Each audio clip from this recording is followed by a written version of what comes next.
Iranian state media is now reporting multiple explosions across Tehran. We don't know anything about potential sites that were hit.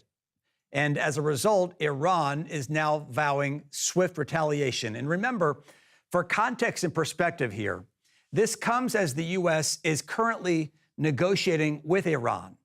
President Trump says the terms are very clear. The terms must be that Iran cannot have a nuclear weapon. And earlier today, when asked if a possible strike, because we knew this was potentially going to happen, when the president was asked today if this was imminent or not, here's what the president said. Listen to this. Well, I don't want to say imminent, but it looks like it's something that could very well happen. Look, it's very simple, not complicated.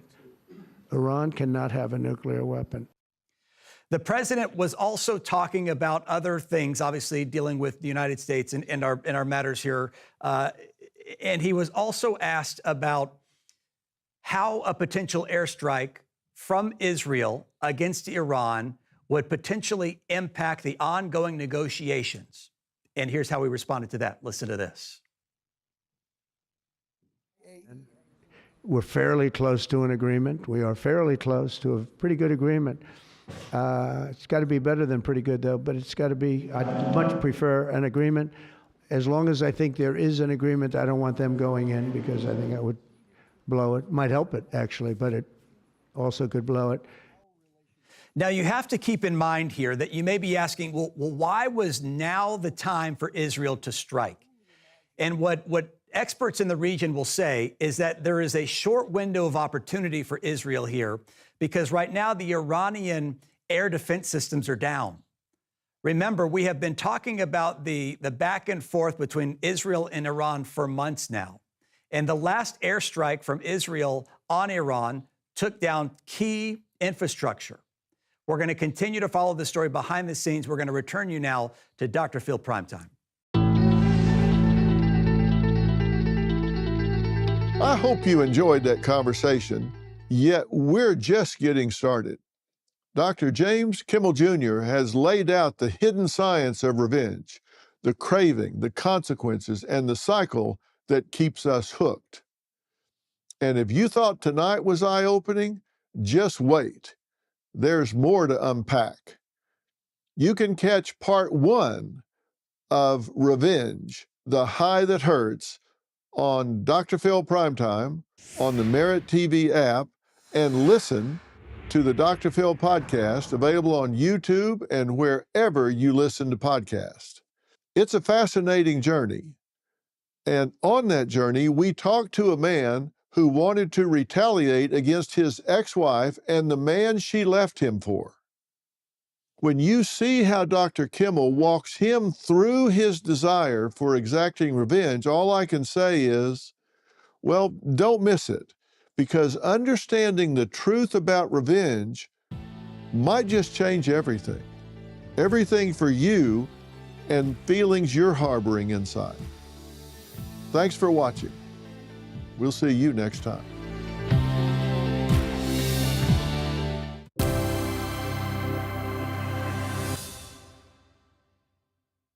Breaking news tonight, the Dirty Diddy trial in chaos as Juror 6 is set to be kicked off for lack of candor. What does that mean? This as rhino erectile pills take center stage? What's that? Good evening. I'm Nancy Grace. This is Crime Stories. I want to thank you for being with us.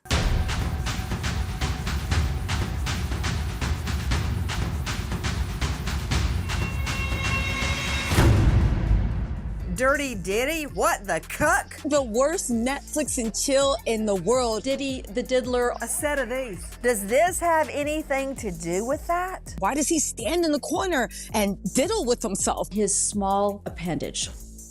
Okay, this whole trial cannot be about Sean Combs' Tootsie Roll, but sadly, rhino erectile pills are taking center stage. But can we talk about what's happening with the testimony first? Joining me at the courthouse, Tisa Tells, pop culture investigator, commentator, and host of Tisa Tells on YouTube. Tisa, thank you for braving the elements. What happened in court today? What happened to court sent a shockwave.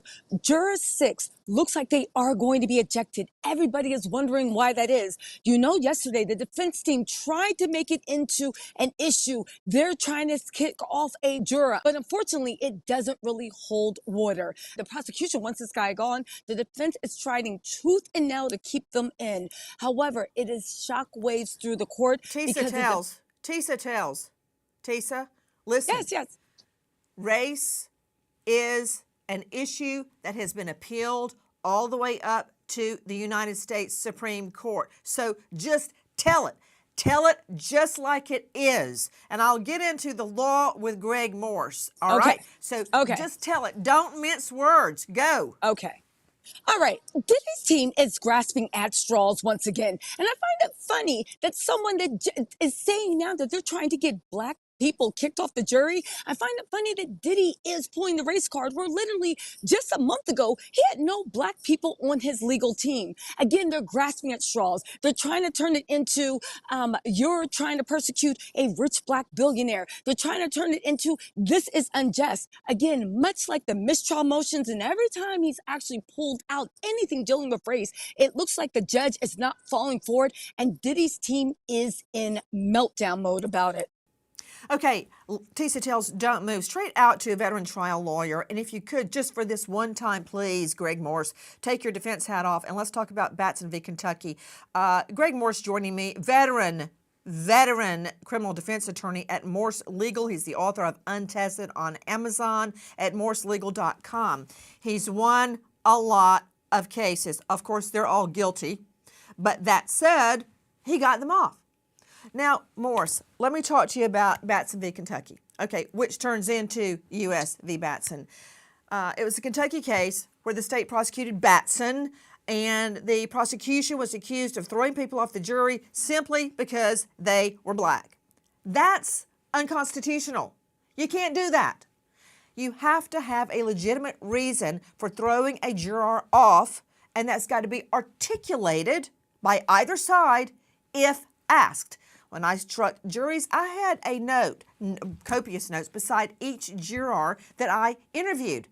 So if I didn't like them, for instance, somebody that didn't have a job, I don't like that. I like somebody that can show up on time and do what they're supposed to do, i.e. deliberate. I don't want anybody that's had a conviction. I don't want anybody whose family members have had a conviction. I don't want anybody that hates the police. And there's a whole list of things I don't want on the jury, right?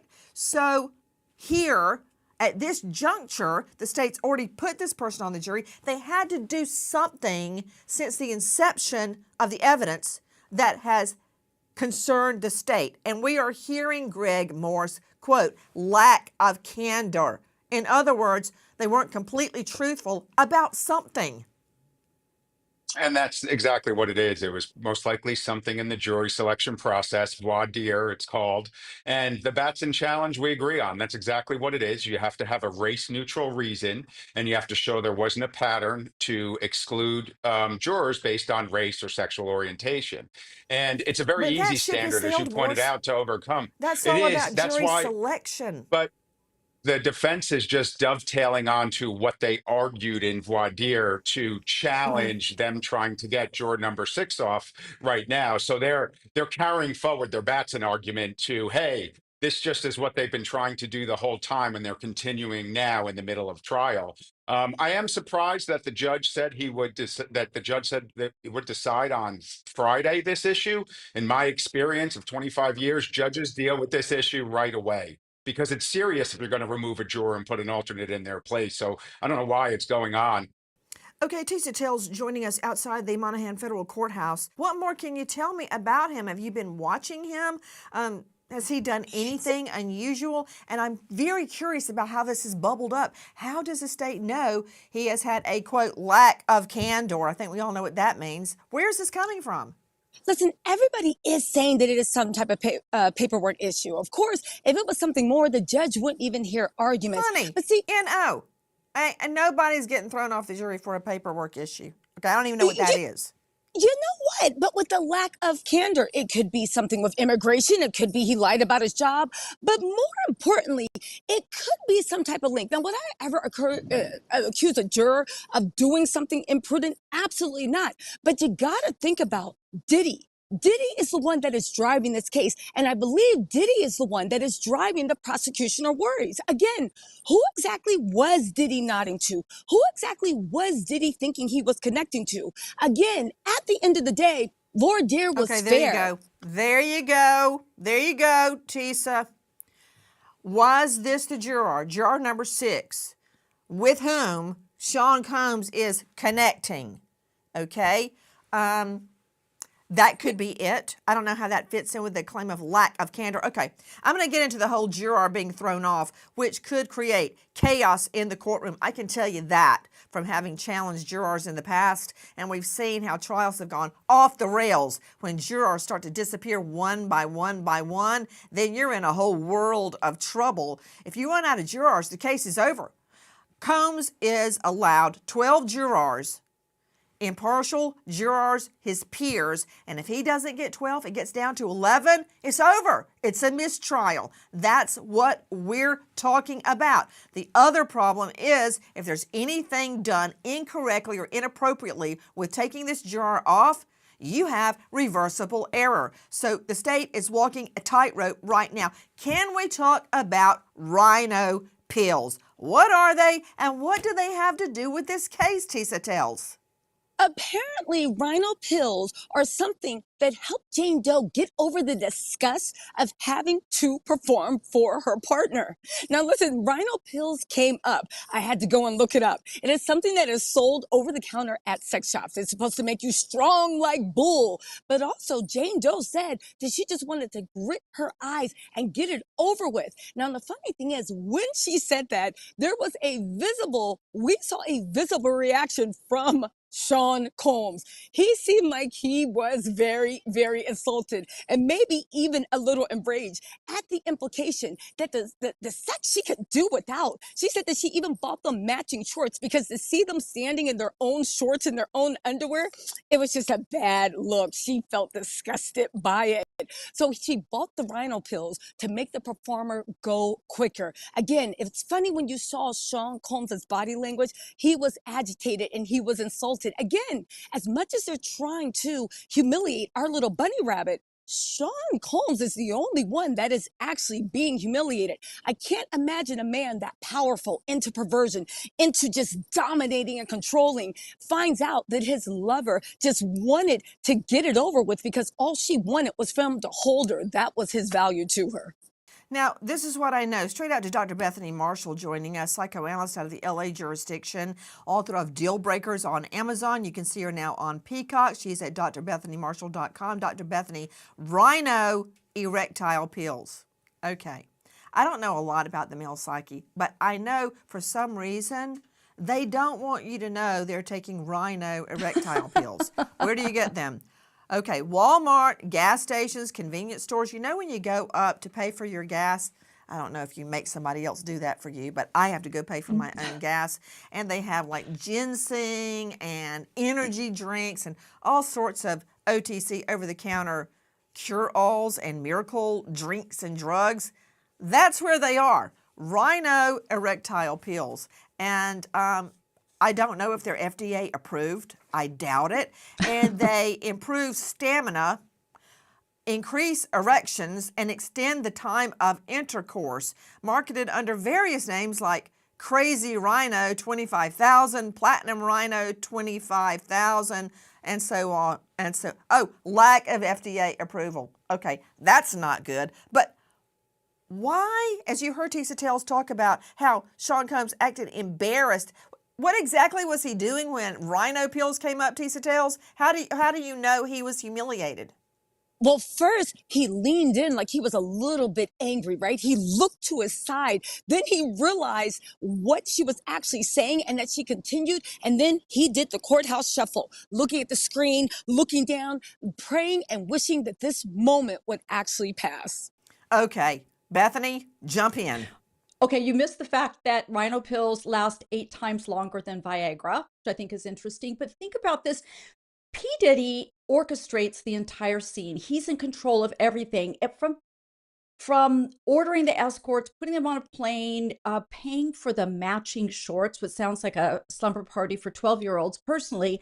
But the fact that Jane actually controlled an aspect of the narrative, she wanted those guys to get erections as soon as possible so she could get it over with, Nancy, which to me speaks to coercion. And Tanny Garagos questioned her about this and said, well, if you didn't want to do these hotel scenes or these freak-offs, why would you give somebody a male enhancement pill? She thought that was counterintuitive, but actually it made sense to me that the quicker the guy gets the erection, the quicker she can get it all over with. But, you know, P. Diddy didn't like this because not only is that humiliating, but it shows that he was not in control of the entire scene like he thought he was. Okay, listen to this, Dr. Bethany. Adverse effects, chest pain, headaches, prolonged erections, sometimes requiring surgical intervention. What? Is it really worth it, Bethany? Just to get an erection? You have to go to the hospital to get rid of it? I've heard of this in my practice from a couple men who use these kinds of pills, and they ended up in the ER with painful erections that lasted 4 hours. In fact, one actually had to call 911, was transported to the ER, and after the fact, he said this was not worth it. But it was that chase for that sexual high, and that's what you see with this entire operation, that P. Diddy is chasing that next sexual high. And when we think about we continue to follow breaking news here on Dr. Phil's Merit TV. Israel has launched an airstrike on Iran, and here's what we know so far. Iranian state media is reporting multiple explosions across Tehran. Israel has, in fact, confirmed those airstrikes. Remember, this comes as the U.S. is negotiating with Iran. President Trump says the terms must be very, very clear, and that is Iran cannot have a nuclear weapon. All right, so we are working behind the scenes to confirm more information, but I do want to share with our viewers that we have a video sharing service right now with CNN, and it allows us to tap into their cameras around the world. Let's go now to their coverage, and we'll check back in a second. Benjamin Netanyahu. This operation will continue for as many days as it takes to remove this threat. For decades, the tyrants of Tehran have brazenly, openly called for Israel's destruction. They've backed up their genocidal rhetoric with a program to develop nuclear weapons. In recent years, Iran has produced enough highly enriched uranium for 9 atom bombs. 9. In recent months, Iran has taken steps that it has never taken before, steps to weaponize this enriched uranium. And if not stopped, Iran could produce a nuclear weapon in a very short time. It could be a year, it could be within a few months, less than a year. This is a clear and present danger to Israel's very survival. So, Jim, you hear what he was saying there, talking, this is something we keep hearing from Israeli officials about Iran having enough uranium that he said there it could be 9 atom bombs. Earlier, I'd heard a figure about 10 or so from officials. Is that something that U.S. officials agree with, or what is their view of a statement like that from the prime minister? They certainly agree that the breakout time, as it's known, that the time that Iran rather would require to go from the fissile material it has right now to enough to create a bomb, has reduced over time, perhaps to as short as a period of weeks. Now, notably, when the JCPOA, the Iran nuclear deal that President Obama negotiated, was still in place, the goal of that deal was to lengthen that breakout time to months, perhaps to a year. Without that deal, without the monitoring, without the limiting of Iran's enrichment capabilities, that breakout time has reduced over time to perhaps a number of weeks. So what the prime minister is saying there is correct. Now, as you know, President Trump's hope was that he could negotiate with Iran to lengthen that breakout period and perhaps, as he said publicly, stop enriching uranium entirely on Iranian soil, which has seemed to be a red line for Iran. The question, of course, is, did Trump still have hope that he could make a deal, or had he lost all hope? We don't know. Israel has, well, certainly made negotiations right now, if not extremely unlikely, impossible, right, with the attacks we're seeing tonight. Yeah, Trump seemed to be more disillusioned about the possibility of that in recent days, but he was still hopeful. I mean, they were still going to the the talks, as you mentioned, in Oman this weekend. Jim, stand by. I know you've been talking to your sources. We'll get back to you in a moment as you're hearing more about this attack that's unfolding tonight. Also here is CNN political and global affairs analyst that I just mentioned, Barak Ravid, who is one of the best source reporters in the region. Barak, what are you hearing about why now and what Israel is striking tonight? So first, Caitlin, something I just heard from a senior Israeli official who says that according to Israeli assessments, there are very high chances that the entire Iranian general staff, including the head of the Iranian general staff of the Iranian military, and several senior Iranian nuclear scientists were all eliminated in the Israeli strikes tonight. I hear that again from a senior Israeli official who says that several senior top Iranian military commanders, including the head of the general staff of the Iranian military and senior nuclear scientists, have all been targeted in those strikes. And according to IDF assessments, there's a high chance that they've been eliminated. I mean, that is really striking intelligence, if that is accurate from what you're hearing from an Israeli official, from what they've been seeing. The question is, was that part of the target here when they were going after? I mean, so far, all we had heard confirmed was that they had targeted elements of Iran's nuclear program and long-range missile capabilities. But were they actually directly targeting these senior military leaders and nuclear scientists in Iran? As far as I understand, they were. I think this is a much broader operation than we thought. This is war between Iran and Israel. This is what happened tonight. This is what's going to happen in the next days, I think in the next weeks, maybe even more. The Middle East has entered tonight a whole new phase that I don't think we ever seen before. And the consequences of what happened tonight, I think we still don't know the implications. We still don't know fully the results. But I think we are in a totally new phase in the region. The question immediately is what Iran is going to do in response to this. And if they knew that this Israeli attack was coming, I mean, obviously, with the U.S. reducing the non-essential personnel yesterday, there were questions about this circulating all around the White House, at least. What are you hearing in terms of what Israel is preparing for if they knew that they were going to be able to eliminate senior Iranian military commanders and Iranian nuclear scientists? So I think what the Israelis hope is that what they did tonight will significantly damage Iran's ability to launch a retaliation, a counterstrike, especially with long-range missiles. A senior Israeli official told me that other than the airstrikes, the Israeli Mossad, the foreign intelligence agency, conducted several operations inside Iran against Iranian air defenses and against Iranian long-range missiles.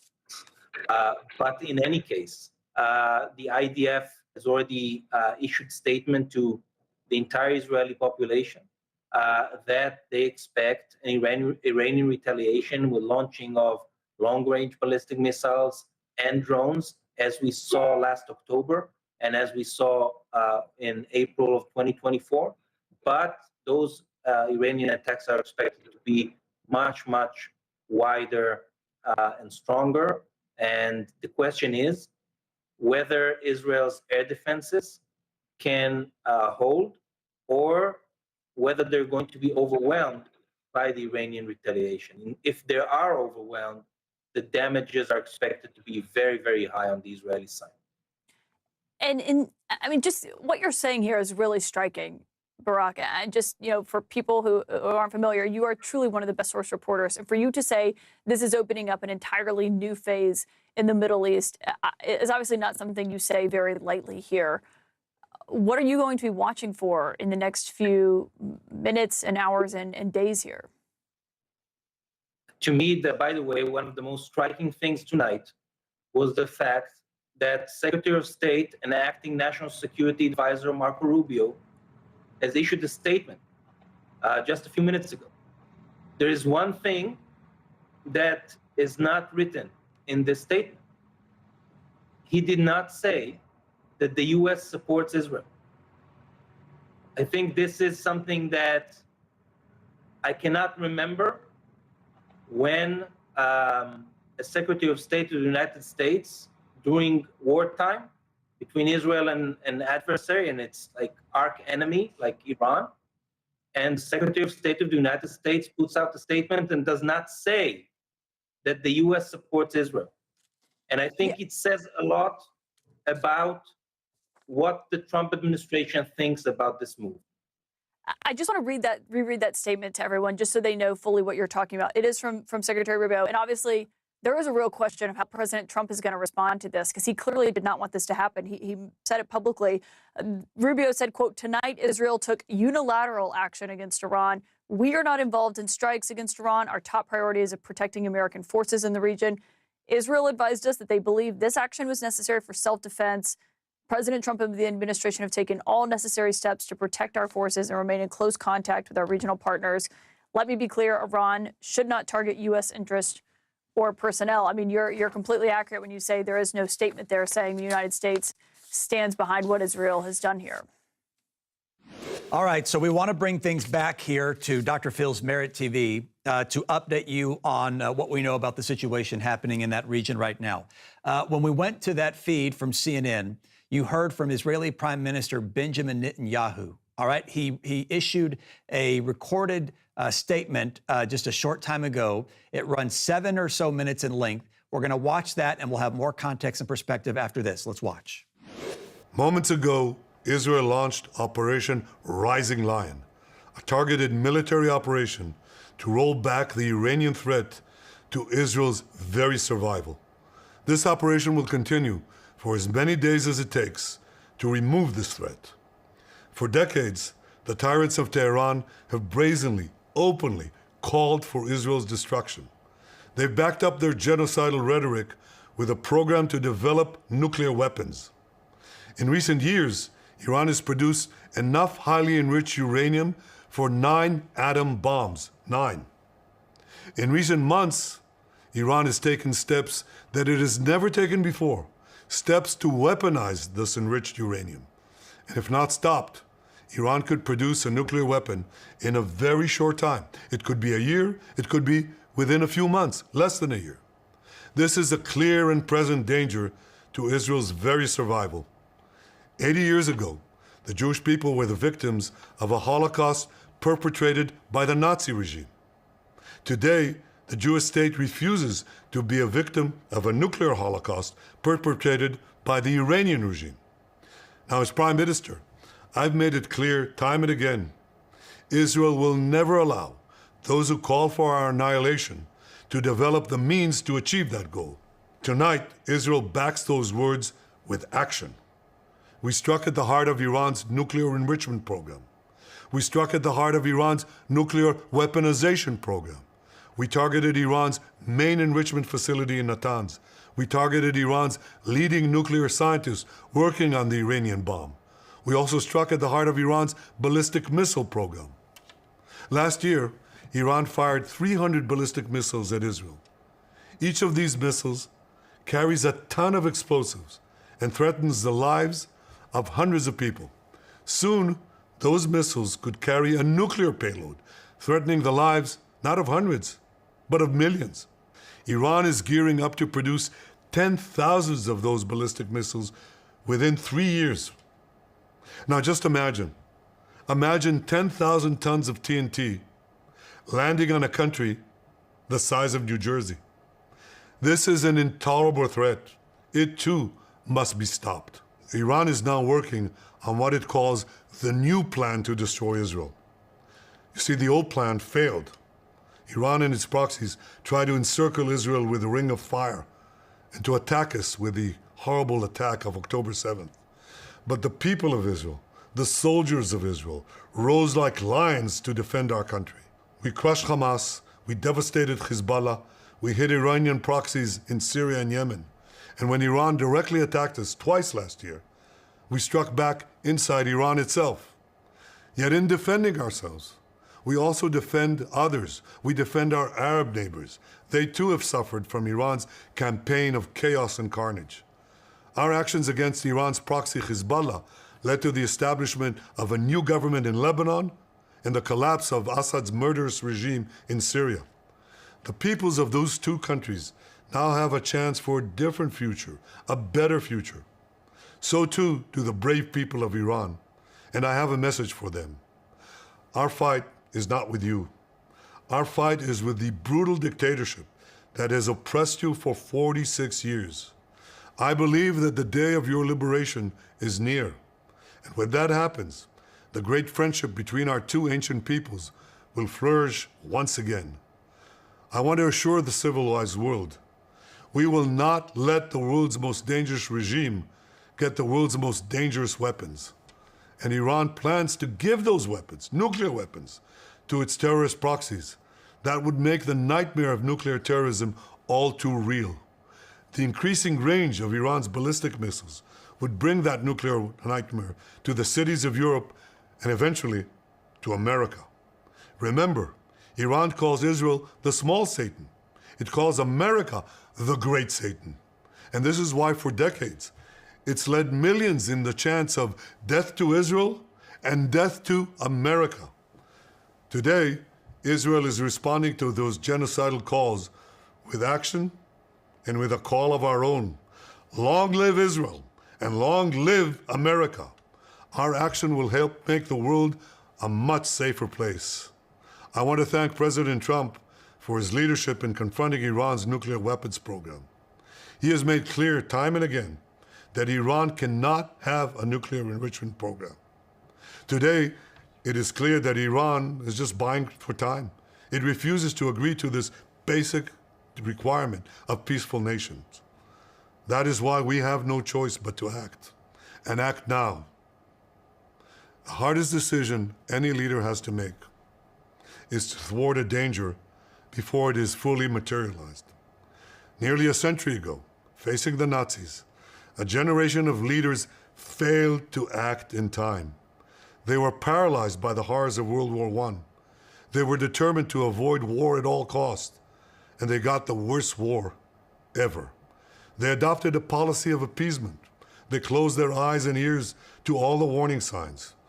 That failure to act resulted in World War II, the deadliest war in history. It claimed the lives of 60 million, including 6 million Jews, a third of my people. After that war, the Jewish people and the Jewish state vowed, never again. Well, never again is now. Today, Israel has shown that we have learned the lessons of history. When enemies vow to destroy you, believe them. When enemies build weapons of mass death, stop them. As the Bible teaches us, when someone comes to kill you, rise and act first. This is exactly what Israel has done today. We have risen like lions to defend ourselves. Over 3,000 years ago, Moses gave the people of Israel a message that has steeled their resolve ever since. Be strong and courageous, he said. Today, our strong and courageous soldiers and people stand together to defend ourselves against those who seek our destruction. And by defending ourselves, we defend many others, and we roll back a murderous tyranny. Generations from now, history will record that our generation stood its ground, acted in time, and secured our common future. May God bless Israel. May God bless the forces of civilization everywhere. Thank you.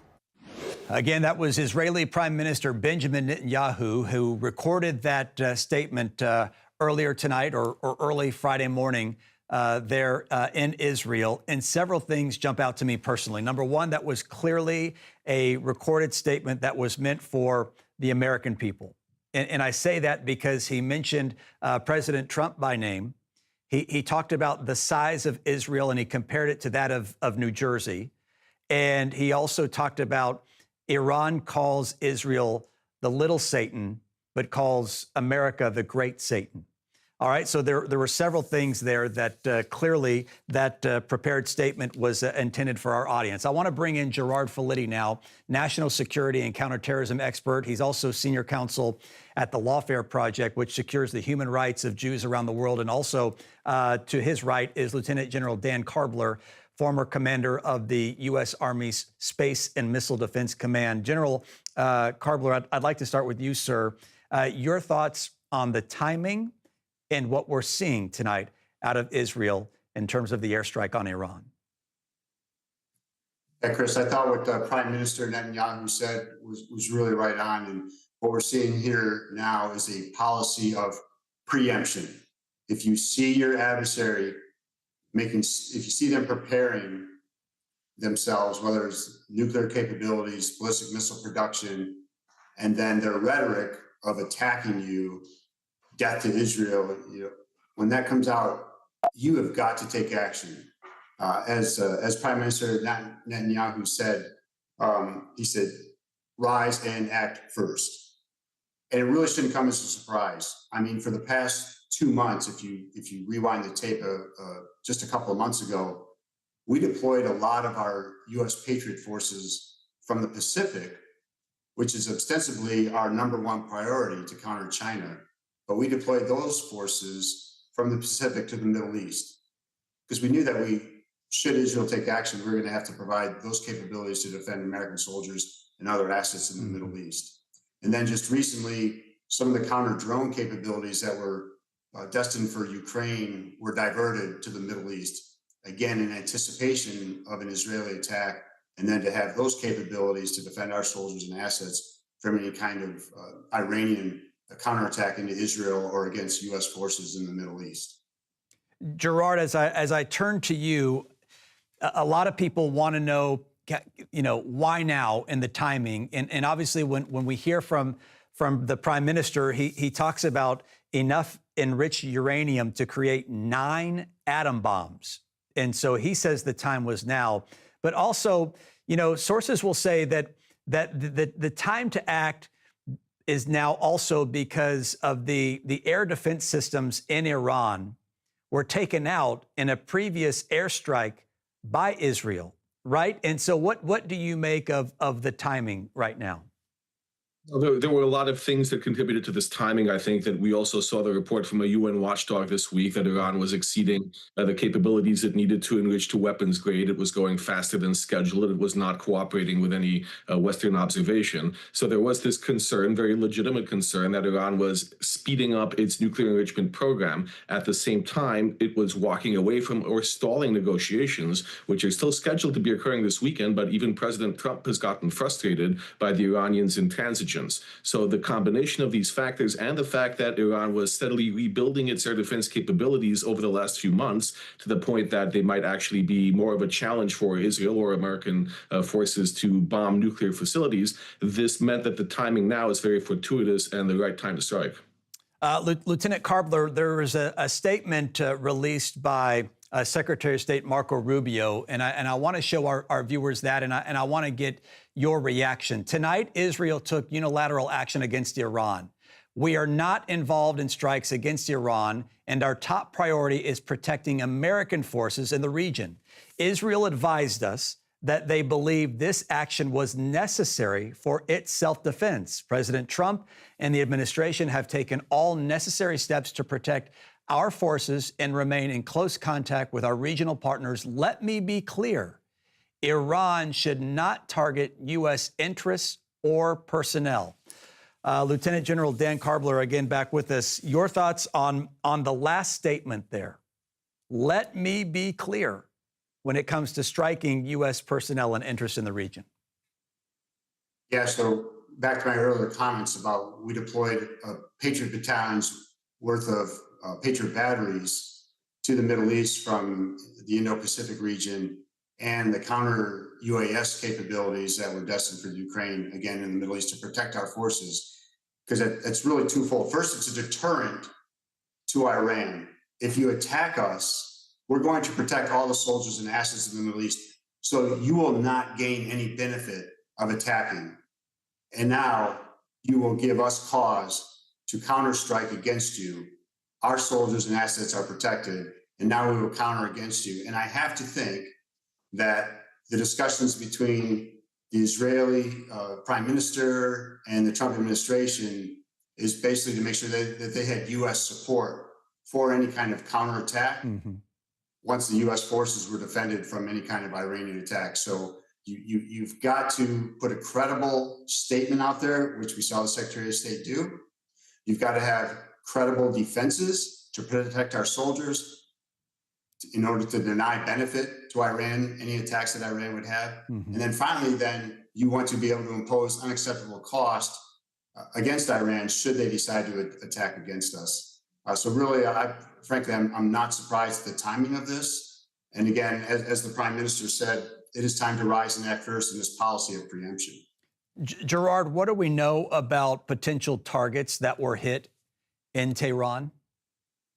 Well, that's the interesting part, that this was not a strike that was limited to nuclear facilities and chiefly in Natanz. What we saw from the Israelis, that they were also targeting scientists and military figures within the Iranian regime in Tehran itself. This shows incredibly good intelligence and coordination to be able to strike at night where these targets are located, usually in their civilian housing at officers of that rank. And it shows that this is not just an attempt to impose damage on the infrastructure, but on the people who are guiding this program and developing it. Remember, if you destroy a building, it can be rebuilt. If you destroy the people who are creating this program, that's harder to rebuild. So this is a very thorough strike by Israel to prevent and massively de-escalate the situation by removing the people as well as the infrastructure that Iran has been using to build weapons-grade uranium and to enrich it to the point that it is a threat not just to Israel, but to the United States and to the larger region. General Karbler, this comes at a time when the U.S. is in the middle of negotiating with Iran, and the president has made that very clear. Trump says, look, you cannot have a nuclear weapon. An airstrike like this does what to those ongoing negotiations? Well, first, I think that President Trump probably was enough is enough, kind of maybe what Prime Minister Netanyahu alluded to. But the strikes against their nuclear production capabilities is key. But also, you heard Netanyahu talk about strikes in Natanz, strikes against their ballistic missile facilities. So now, not only have you eliminated their ability for any kind of nuclear weapons production, or at least significantly decreased it, but now their ability to deliver those weapons has significantly been attacked, because now their ballistic missile capabilities have been reduced, or their propensity to even roll any of their missile launchers out. They might be in fear of doing that for some time-sensitive targeting that might come out of the Israelis to hit those launchers when they come out of their hide sites or some of their underground tunnels. So significant across just a couple of different levels, the production as well as the means for delivery. Gerard, what do you see happening next? Because Iran has vowed to strike back. And what does that potentially look like? Well, as we've seen in the last few years, Iran striking back can be anywhere from tonight or to several weeks from now. Iran is under political pressure from within to strike back. It can't show weakness in the face of its population because it destabilizes the regime, the government. If it's seen as weak, if it's seen as allowing Israel to operate with impunity among its most valued sites. So Iran will need to escalate. Iran will need to find a response, and we can anticipate that at some point that will be a combination of missiles, ballistic missiles, drones, as it has done in the past. The problem is it's important to remember that Israel, the announcement was from the IDF that this was a first strike. They're putting Iran on notice that there will be or can be more. And this includes, as the general said, if they bring missile launchers out into the open to retaliate against Israel, this could be the preface of a larger scale attack by Israel to destroy that as well. And again, what Israel is doing, it's sending a message to the Iranian people as well, that this is not a fight with them. It's a fight with radical Islamic leadership that has seen fit to declare war on Israel and on the West. So this is a message, perhaps, that there might be a possibility for regime change under the right conditions in Iran. General, we have seen Iran launch ballistic missiles and drones into Israel. Of course, Israel has the Iron Dome and usually catches upwards of 90 to 99% of what's shot into their airspace. What do you think a potential retaliation looks like? Yeah, well, let's think about 5 years ago when Iran launched the 16 ballistic missiles into Iraq, specifically targeting U.S. soldiers. And I was on active duty then, and I remember nobody died. Yeah. I am fairly certain that had even one American soldier died in that Iranian attack, Iran would have felt the full might and fury of the U.S. military, probably combined with our allies and combined with Israel. So I would say that a counterattack into Iran will be significant. It will be targeted against military assets, but it will also take into account the counter value targets to really put down any kind of Iranian capabilities. Yeah, I'm just being told in my ear that Dr. Phil is going to join our conversation. Gentlemen, I want you to hold on for a second. Let's turn to Dr. Phil. Dr. Phil, can you hear me? I can hear you fine, Chris. Dr. Phil, thank you for taking the time. It's been a busy news day and week here on Dr. Phil's Merit TV. Your initial thoughts on what we're hearing about this airstrike from Israel on Iran? Well, Chris, I'm glad to talk about this. This has been very much top of mind. On Sunday, I was in New York City meeting with a group of over 400 Jewish rabbis talking about Israel and talking about solidarity. And this was uppermost in their mind because people have known that Iran is getting close to perhaps having weapons grade material to create a bomb. And as Prime Minister Netanyahu said, that just can't be allowed to happen. You can't have a country, a regime that has their primary objective to destroy your country to get the means to destroy your country. And he was very clear about that. And this Operation Rising Lion is all about stopping that. And I believe that what I'm hearing from my sources within the IDF and confirmed by some other highly placed sources here in the United States and in Israel is that they have erased all of Iran's air defenses within the first 30 minutes. Wow. So they have hit some crippling blows to Iran, from what I understand. And coming out of Israeli news, I'll read you an announcement that was made, and it's labeled Home Front Command.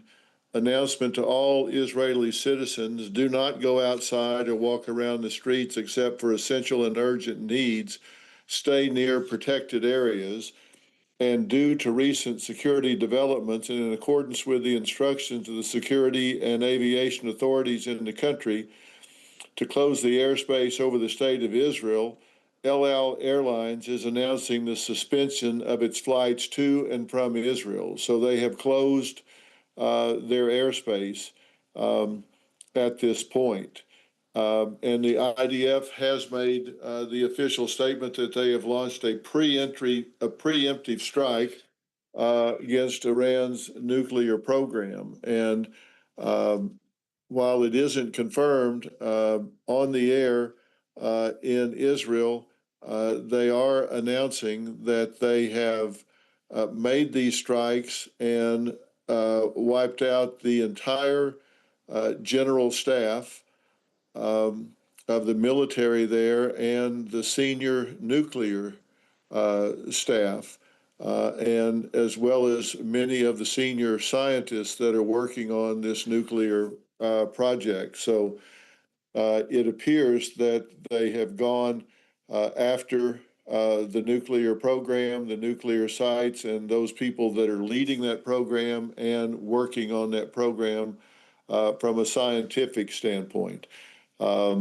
And right now, I'm just getting information in that there's heavy shelling is currently hitting Imam Khomeini Airport in the capital of Tehran, and that raids are renewing on the Iranian capital, Tehran, and other Iranian cities. So that's what's coming out of Israel intelligence and what we're hearing from what's happening in Iran at this point. We're also getting reports, Dr. Phil, that the IDF is now activating thousands of its reserve forces because you never know how Iran will try to retaliate in this case.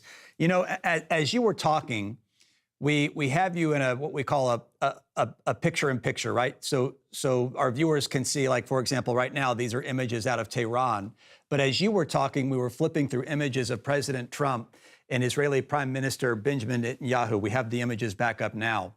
And I can't help but think that you, sir, are one of the few people in the world who, in the past year, have sat down with both of these world leaders. And I would just like you to, and again, you'll tell us you're not a geopolitical expert, but what you are is you're very keen on reading people. And when both of these world leaders say something, don't they mean something? And when you see something like this happening, and you heard the statement come from Netanyahu, I would just like to get your response, because again, you've sat down and talked to both of these world leaders. Well, I have, and I know they're not always on the. I know they're not always on the same wavelength necessarily about what should be done at any given moment. But I can tell you this. It is my job to read people. And when I have talked to Prime Minister Netanyahu, he is a very studied individual, and he will tell you with degrees of certainty how he feels about one thing or another. But there is no equivocation when he says that the enemies of Israel, like Hamas, which he considers to be a proxy of Iran, that they have to be wiped out. They got to do one of two things. They've either got to leave or they've got to be wiped out. And when I talked to him, and he said, look, this is going to happen. We will not stop until they are eradicated, because if we do, they'll just come back. It's not a matter of if, it's a matter of when. They will come back. And I've never seen more resolve in a man's eyes, or more determination in a man's voice than when he was saying that. And at the same time, I just heard him speak to the Iranian people and say, look, our fight is not with you. It is with this terrible, tyrannical regime that is bringing this war to us, this attack to us, and is oppressing you and holding you under their thumb. And we want them eradicated so we can continue a long historical relationship between our people and the Iranian people. He wants to have peace. He wants to have that. And you see the same thing from President Trump. I mean, look at the Abraham Accords and look at what they're working on now. These are two leaders that want peace in the Middle East. But you don't get peace with weakness. You get it through strength. And you look at the history of the Holocaust, and Prime Minister Netanyahu said to me very clearly, and it was a very emotional time, he said, when the Holocaust took place before, we did not have the ability to stand up and resist as a people. We didn't have the ability then, but we do have the ability now. And we will not sit there and allow this to happen again. We will not ignore the warning signs. We will not ignore the red flags. We will stand up and protect ourselves and fight back now. And there's great resolve when he says that, but it's not something that he wishes to do. It's not something that he wants to do. And there's a powerful psalm, Psalm 29, and one interpretation of this wonderful voice is, God will give the Jewish people strength, and through his strength they will achieve shalom, peace. Amen. And I think that's what governs and gives the resilience to the Israeli people.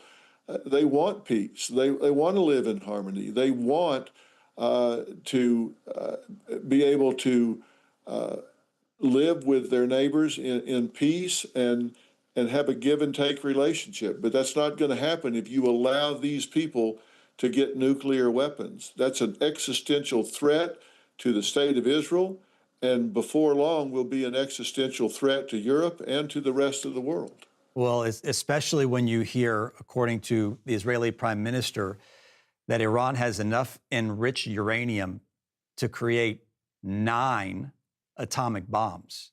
And Netanyahu says, look, that's a clear and present danger to Israel, which he says is the size of New Jersey. But man alive, that's a threat to the rest of the world, is it not?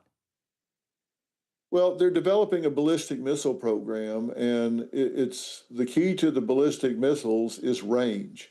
And the range can be increased and increased and increased. And when that happens, then the radius of threat just goes on and on. And, I look at this from a cultural and psychological standpoint. And, I said the other day, someone asked me about how are the people of Israel able to deal with the post-traumatic stress disorder? There's nothing post about their stress disorder. It's ongoing. It's real. It's current. They lobbed 300 missiles at Israel last year. Think about that. A country the size of New Jersey having 300 missiles lobbed at them throughout the year. That's almost one a day. And it's like lightning. It's going to strike, but you don't know when. And thank God they have the Iron Dome. Thank God they have the defense to ward these off. But they shouldn't live like that. And I think that doing what they're doing with this preemptive strike creates a balance and a peace in that region that needs to happen.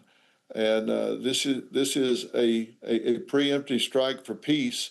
And I think they have to prepare for retaliation, but I hope that they hit this regime and these strategic targets enough that they're unable to retaliate in a meaningful way. It does sound like some, at least according to initial reports, some key leaders may have been taken out. I'm just getting word, Dr. Phil, that you, through your sources, have passed along some video. We want to show our viewers this video, and can you describe and tell me what we're seeing here? Yes, this is a video from inside Iran just literally moments ago. And what you can see are, it's not much descriptively, but you'll see the lights in the sky. And these are some of the attacks that are coming into Iran with the jets that are coming in and some of the missiles that are coming in to attack the strategic sites. And again, these are not attacks on the Iranian people. Right. Israel does not have a problem with the Iranian people. Their problem is with the regime. And I think if you were able to get the Iranian people to speak without fear of retaliation, they would tell you they want those people removed. They don't want to live under their thumb. And again, that's why they're attacking the nuclear capacity of the country. That's why they're attacking the scientists, the military, those that are bringing this fight to Israel's door. They're wanting to stop that. Their fight is not with the Iranian people. Their fight is with the tyrannical regime that is bringing this fight to Israel's door. And that brings up a great point, Dr. Phil, because the reality is the media out of Iran is led by the state, right? So any information that we get out of Iran really needs to come with some additional context in a, well, I don't know if we can actually trust that information. Am I wrong?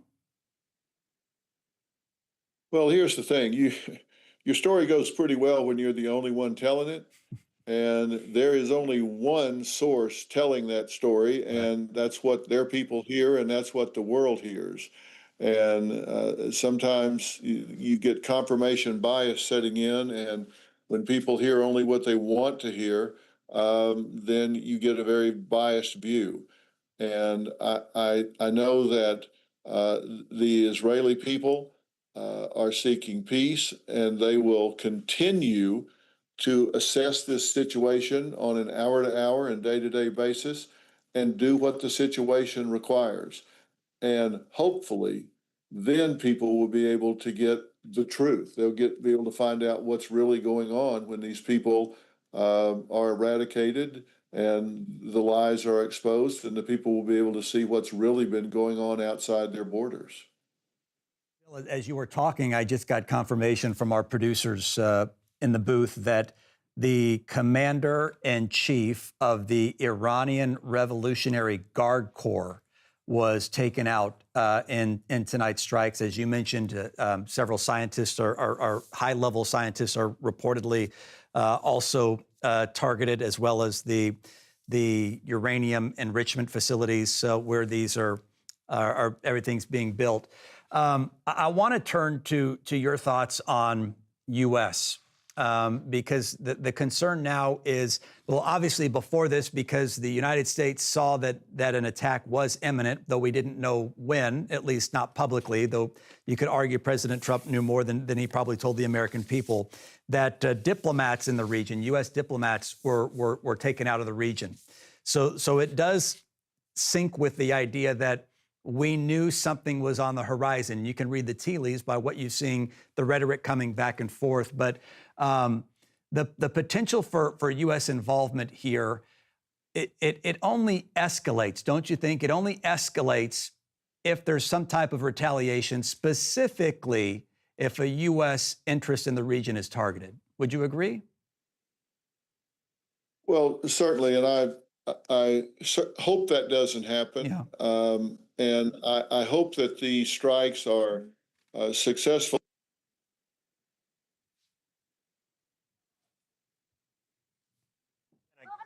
Oh, we got it.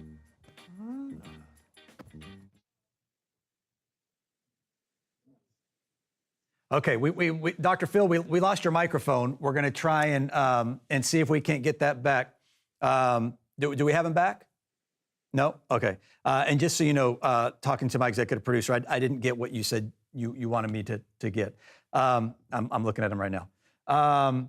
So let's take, we've got the IDF has now also responded.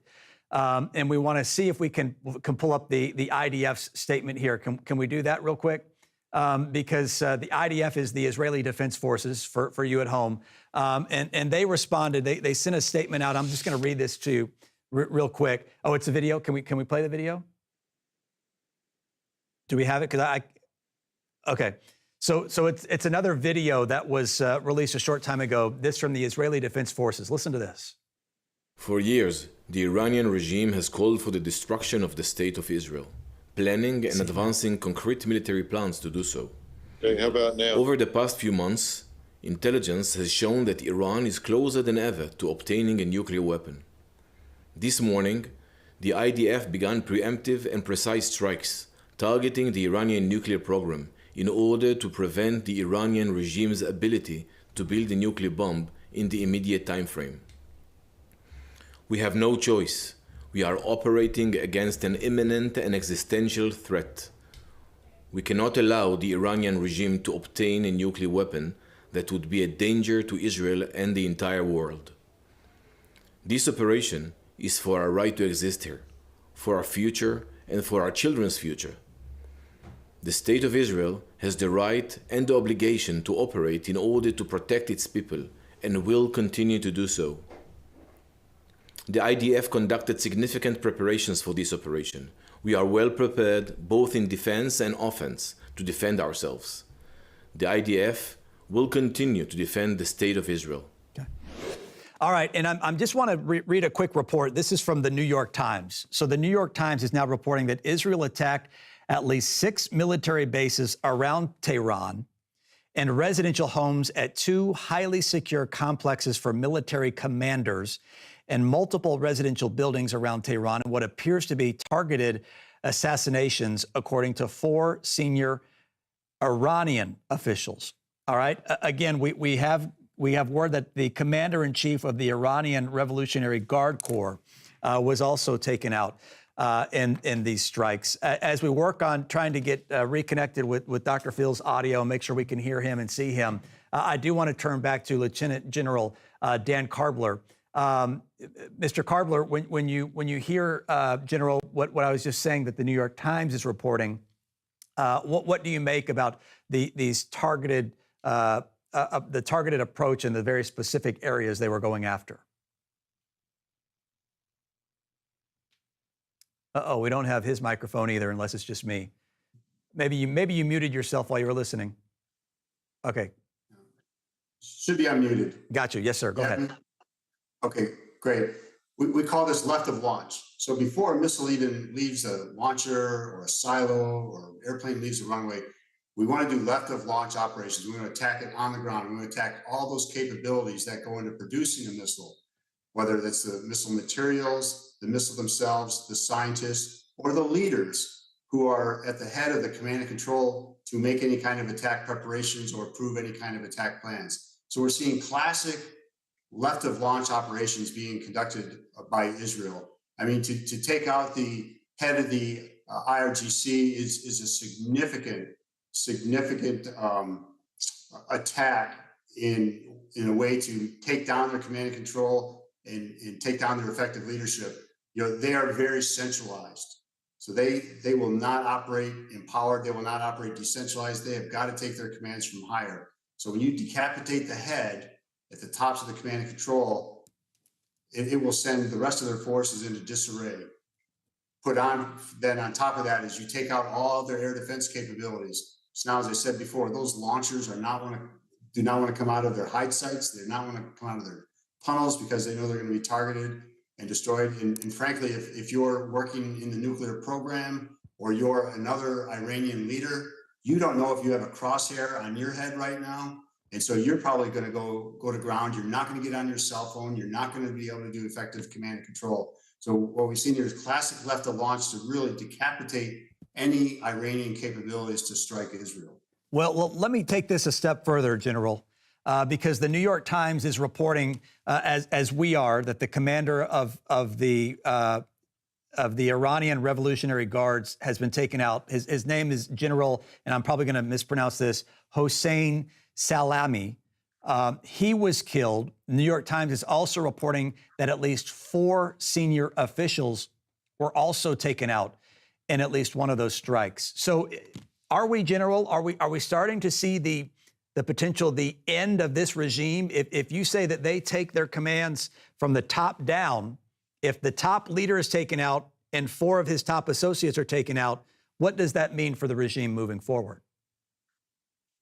Yeah, we're going to have to see how well they're going to, their second in command or third in commands. Are they prepared? Are they going to be able to step up? Do they have a good succession of command process in place with the requisite authorities, the requisite communications, so that those second or third level down commanders now can step up into the principal role and know what the intent is of the Ayatollah or the Iranian regime, and then be able to effectively give orders out to those forces underneath them, hopefully forces that are still able to communicate with them and willing to carry out missions. Again, once you have that crosshair on your forehead, it's a little tougher to come out in the open and start doing your job. I want to turn back to Dr. Phil because we have everything worked out logistically now where we can see and hear him again. Dr. Phil, I don't know if you heard this new reporting, but that top general has now reportedly been taken out, as well as 4 senior officials. And what the General Karbler was just explaining is, they take their commands from the top down. So, we could be witnessing history here in terms of the potential end, and I don't want to get ahead of myself, but we could see the dismantling of this regime that you've been talking about, sir. Well, it's very possible. And of course, the thing, again, I always look at this from a psychological and a psychosocial standpoint. You always have to wonder if the one behind the one you're taking out is better or worse than who you're taking out. Yeah. Because when you take out a leader, what do you have? What do you have coming up next? Is it better? or is it worse? And I just got one of my sources just sent me an image that I will share with you here. This is an image that was just posted. Let me pull it up for you. This is an image that was just posted on Iran socials. And, you know, maybe this is good news in that they're, maybe this is what they're down to at this point, is fighting a battle on social media. But you can see the Israeli flag and the images of missiles pouring into the Israeli skyline here. But I'm sure they're putting this up for their people to see, because I don't think they can mount much of a battle elsewise. I sent this to you, so maybe you can get it up actually, but I just wanted to show you this was posted just minutes ago on the Iranian site. Very, very powerful. Dr. Phil, we're going to wrap up here, but I would just ask you for your last thoughts on this evening, what we're seeing. Obviously, the unknown is what happens next, right? Yes, and I really think that this Operation Rising Lion probably doesn't have a whole lot of unknowns to it from the Israeli side. I think that they're coming, and they're going to keep coming until they know they have eradicated this nuclear threat. Who knows how close they are? Are they within months, a year, 3 years? Who knows? But at some point, they're going to know, because they're going to wipe this out until they don't have somebody that wants Israel gone having the means to take them off the map. And I think they're committed to it. I think it's very strategic. And the fact that they're hitting the leadership certainly is going to be unsettling. We'll just see if those that fill those shoes are worse than the ones that were there. But it might be a little hard to find somebody to fill those shoes, as the general was just saying. When you get the job, but it comes with a bullseye on your forehead, people aren't quite as willing to step up and say, hey, put me in, coach. Yeah, you're exactly right. But even tonight on the news, Dr. Phil, we reported that Hamas has a new leader after Israel took out the last two in the last 7 months or so. But your point well taken, sir. Dr. Phil, thank you for not just joining us tonight, but for adding additional context, but also your sources there who are in the region tonight, who are feeding you not just video elements, but on the ground data and real information in real time. Thank you, Dr. Phil, for everything that you do to add to our news product here. Well, people are scrambling because this is good versus evil, and there's no other way to talk about it. Thank you, Dr. Phil. And for everyone who's been a part of this broadcast, I'm Chris Gutierrez. We will continue to monitor the images out of Tehran throughout the evening. We'll have another update tonight as warranted, but we'll also have full context and perspective tomorrow morning during the news on Merit TV. We'll see you then.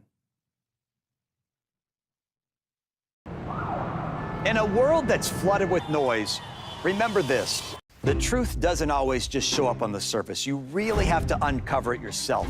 For us, presenting the facts isn't just a responsibility, it's our driving force. We aggressively pursue the truth.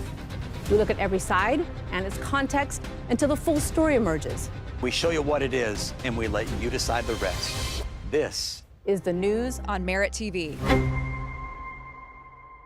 1 in 3 U.S. consumers have been a victim of identity theft, even when they did all the right things to protect their personal information. I thought we did enough to keep a nightmare like this from happening. I felt so secure, but it wasn't enough. Banks, hospitals, employers, and many government agencies all have your personal information too. And when they're exposed, careful monitoring of your accounts and credit won't be enough. I change my passwords all the time. I shred my documents. I thought I was bulletproof, honestly. The information thieves need to steal your identity is already in the hands of others, and it only takes one vulnerability in one place to put your identity at risk. Yeah, it's scary when you think about how easily this kind of stuff occurs. Let me make this very, very clear. You could do nothing wrong. Be perfect about all of your security and still be a victim of identity theft. Tens of thousands of my hard-earned money gone. The stakes are high, and even if you take steps to protect your personal information, you're not the only one who has it. LifeLock alerts you to the widest volume of threats others could miss, far beyond what you could possibly monitor on your own. Like someone trying to use your social security number to open a loan, purchase a home in your name, or even take over your investment accounts. Someone was trying to take an account out in my name. I got an alert from LifeLock. Well, I pressed the no button. That wasn't me. It was handled and taken care of. And if you become a victim, a dedicated U.S.-based restoration specialist will fix it, guaranteed. All LifeLock members are backed by the LifeLock $1 Million Protection Package, including reimbursement for stolen funds. There was a letter from LifeLock with a check for over $81,000. They made me whole. All plans include identity theft restoration, guaranteed, or your money back. Call 1-800-360-9220 or visit lifelock.com/TV35 to save 35% on your first year. Call 1-800-360-9220. Call now. Do you suffer in pain? Are you stiff and less flexible? Do you have trouble sleeping? Are you less active than you once were? Introducing the EasyWell Remedy Massage System that combines the incredible effects of vibrational therapy, targeted deep tissue shiatsu massage, plus soothing infrared heat. A triple fusion of therapeutic experiences delivering health-boosting treatments to your body. Full-body vibrational therapy increases blood circulation, bringing relief to joints and muscles and reducing inflammation while supporting your overall mobility. Look at these beads moving from the powerful vibrational motors. It's amazing. It's like 1,000 little fingers just vibrating my body from head to toe. Infrared heat penetrates deep to relax and soothe your body, reducing joint pain and stiffness and increasing circulation. Remedy gets in there and helps deal with the source of the pain, so you feel much better. The Ultra Shiatsu pillow with 6 infrared heated nodes is designed to mimic a professional massage specialist's hand kneading and working tight muscles in just the right way to bring maximum relief and pleasure. It is even detachable, allowing you to get a deep tissue relief in your upper and lower back, neck and shoulders, feet, calves, or anywhere on your body. I can't even describe to you the feeling. It's just something that you're gonna have to feel for yourself. Call or go online now to receive the Remedy Massage System. Your system includes the Zero-G memory foam layer, the vibrational infrared and ultra shiatsu therapies, the removable shiatsu pillow, remote control, and a convenient carry bag free. Just one massage visit can cost almost $100, but you can own the Remedy Massage System and have as many therapeutic treatments as you want. The sooner you order, the sooner you can experience the true remedy for your pain, stiffness, and stress. Call now.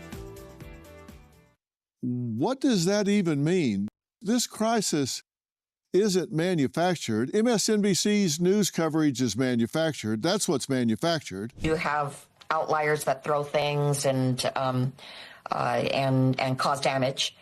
And so, yes, the LAPD came in and they called it an unlawful assembly.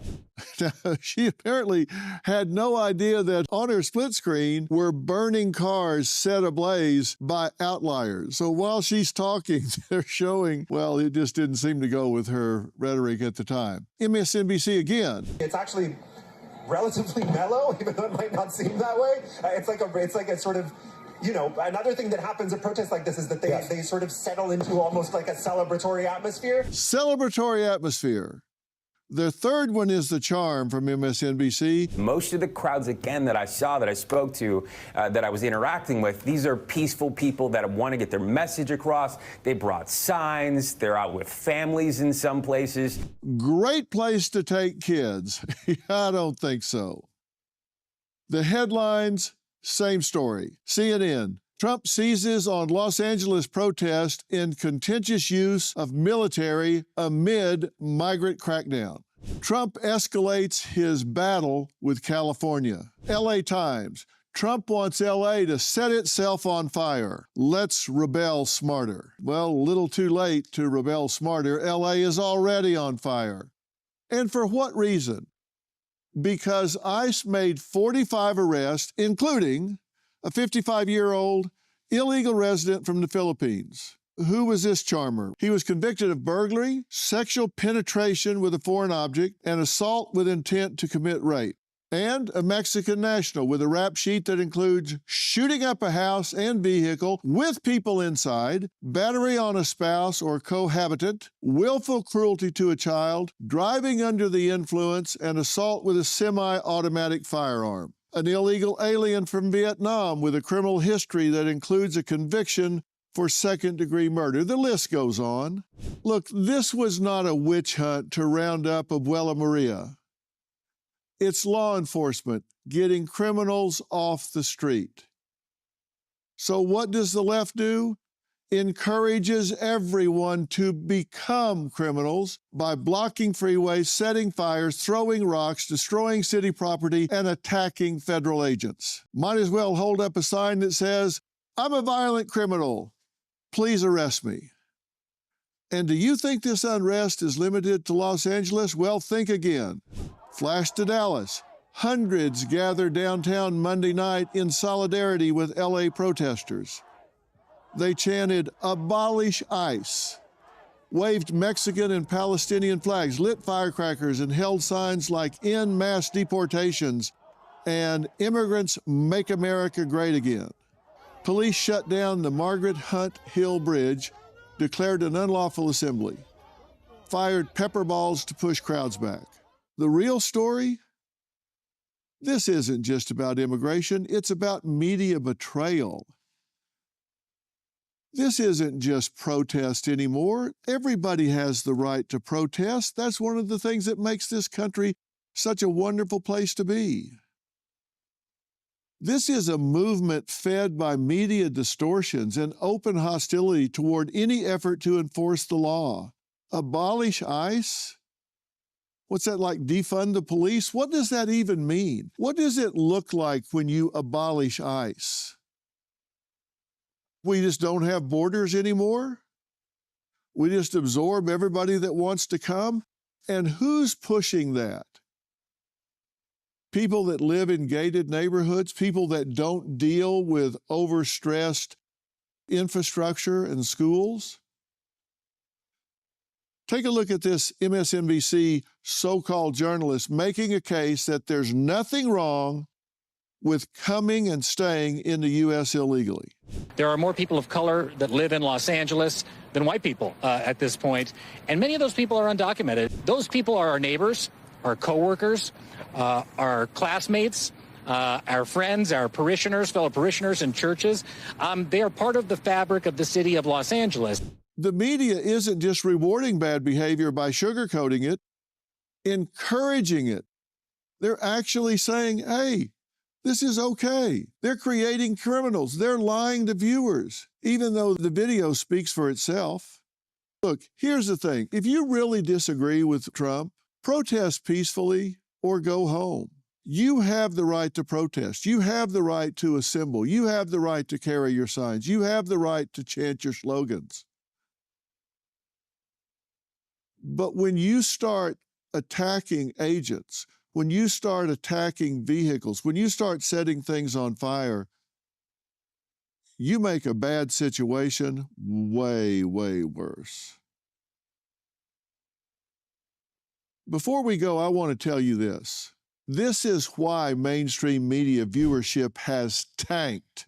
If you want the truth, you need to look for the truth. Find it, demand it. It's out there. You need to cut through the legacy media noise. Don't you want to know what's really going on? Now, some of these networks, it's the reason I refer to them as legacy media, have been around for a long, long time. I was on one of them for over 2 decades. That does not mean they're telling you the truth. It does not mean they're giving you the facts. You, me, all of us, we aren't stupid. We truly aren't. We know what we see. And I have a strong belief that people know the truth when they see it, know the truth when they hear it. The real truth, not what the mainstream media wants us to believe. And this is why I will always tell you the real story, whether you like what I'm saying or not. And listen, if you don't believe what I'm telling you, fact check me. Fact check me. Go see if what I'm telling you is the truth. And if you find something wrong, tell me. Put it in the comments. Send me a note. Tell me I'm wrong. And we'll talk about it. If I miss something, look, I'm not the repository of all knowledge. Do I make mistakes? Of course I do. And if I get something wrong, you tell me. And I'll put it on here and I'll let you know. But my commitment is to give you the real story. May not be fun to hear, but I'll tell you the truth as I see it, research it, and confirm it. May not be what you want to hear, but I promise it'll be what you need to hear. Wherever you're getting the real story, make sure you subscribe and follow. I'll see you tomorrow. And Dr. Phil has written a piece for the Daily Mail where he talks about what really led to the ICE raids that triggered the LA riots. As you know, Dr. Phil was with border czar Tom Homan in LA during that raid. You'll want to read all about that.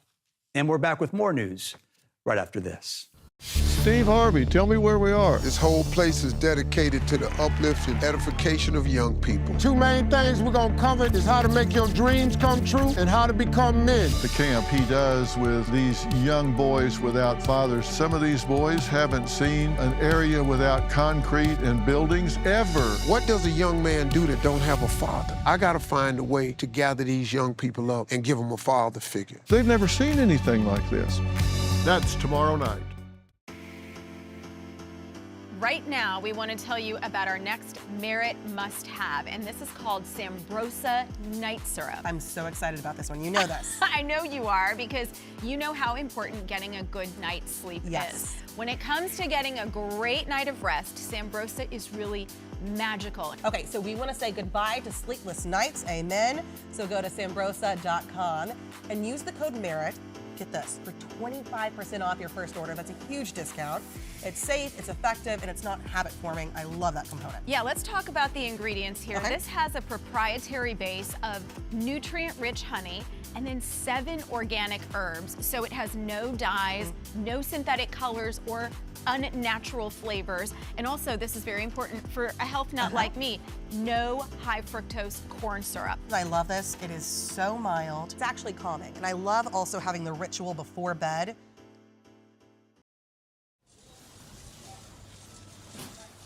Saving money is always exciting. That's why right now is the perfect time for you to join AARP.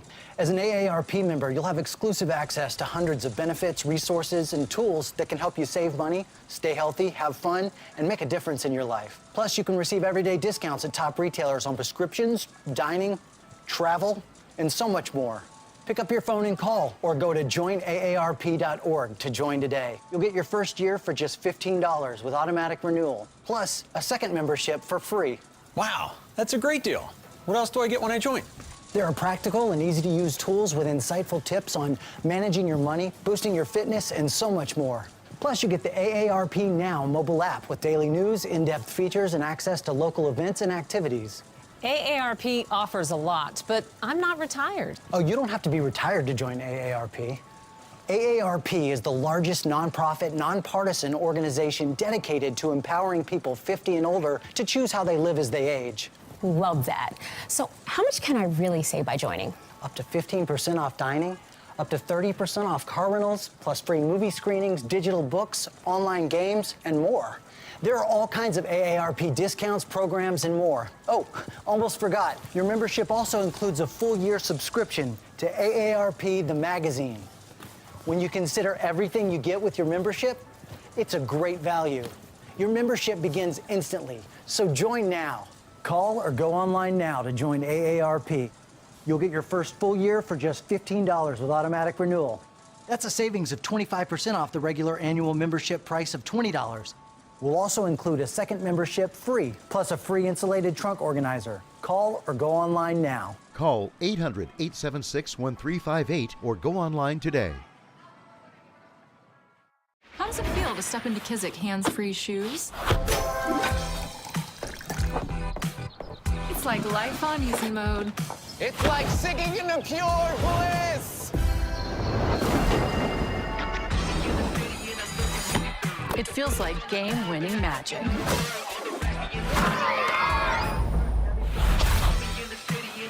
Joy, wonder, delight. What will you feel? Kizik, the ultimate hands-free shoes. You think you know Dr. Phil? Think again. We need to strive for equal opportunity. He's not just a host. He's where the news happens. It's okay to disagree. That's what makes this country great.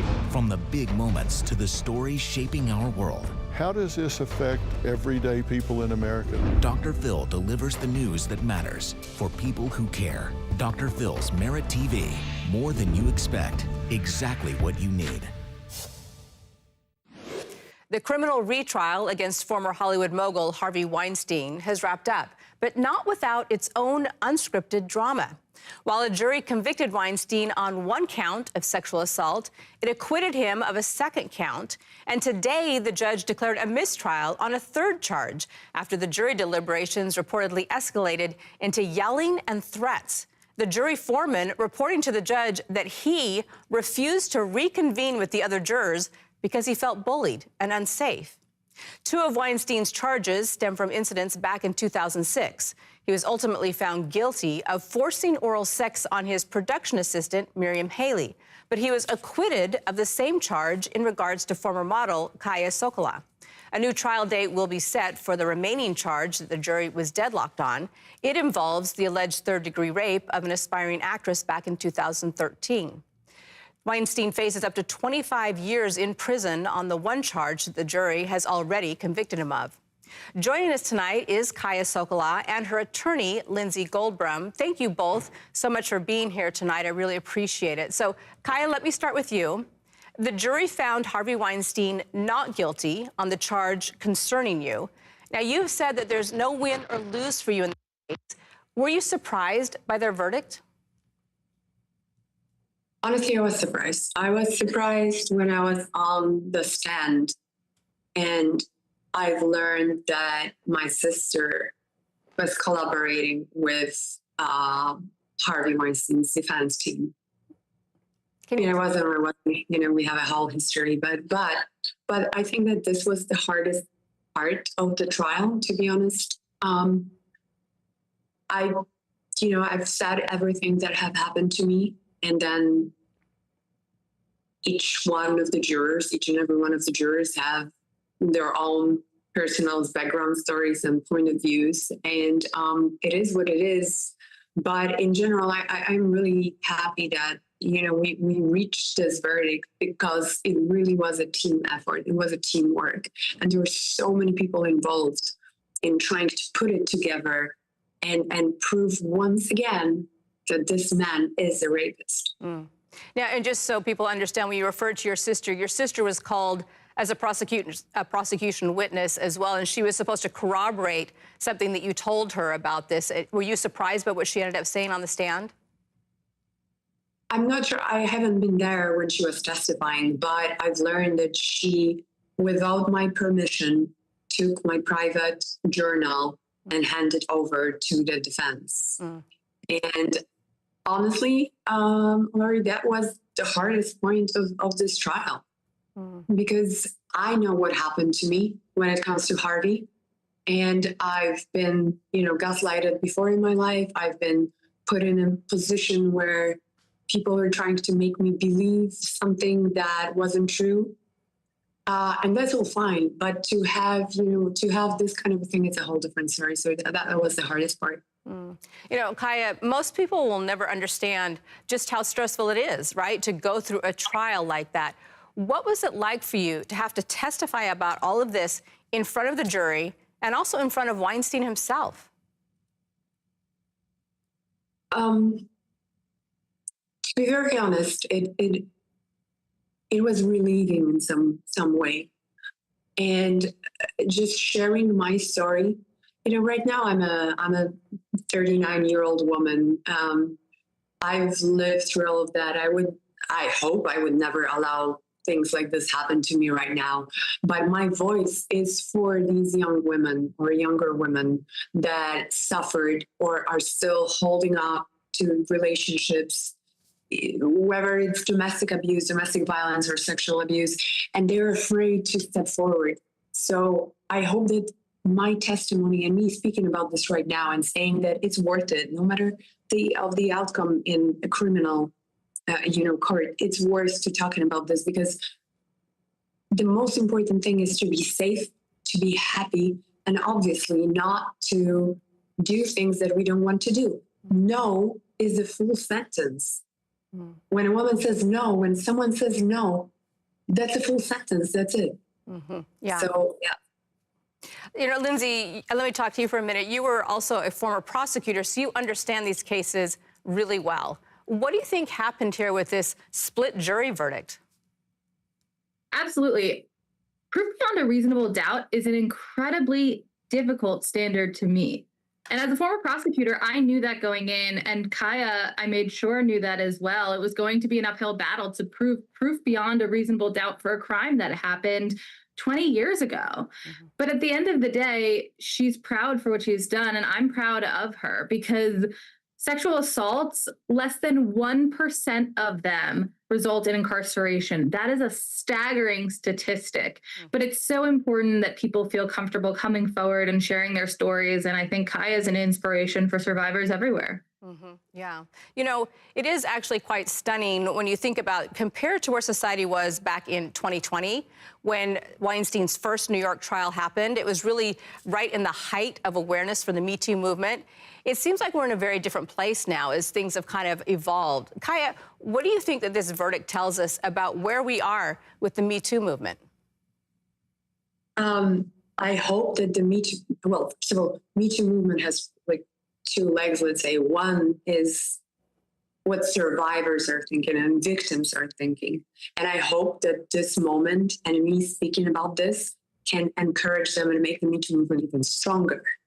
But for us as a society in general, I think it means that we still don't fully understand how the dynamics work. There are many questions that still are being answered not in the right way. For example, why the victim stayed in touch? Can a husband rape a wife? And there are many questions like that. So I think that there's a lot of progress for us to still do. But I hope that for the victims, me talking about this as a person who was in the trial and he was not found guilty on my account, and still I'm saying, do it, it's worth it, share it, is a big step forward for Me Too. That's a really important message. You know, Lindsay, this time around, Harvey Weinstein, he was even giving interviews from prison, right? Sort of doing his own PR campaign. And he was saying, like he always has, that it was all consensual. And this time around, some high-profile voices on social media were actually taking his side. Do you think that the Me Too movement is moving forward, or do you think it's sliding back? So I represented a woman that testified in his first New York criminal trial. And so there is definitely a difference in how we are handling survivors of sexual assault now versus in 2020.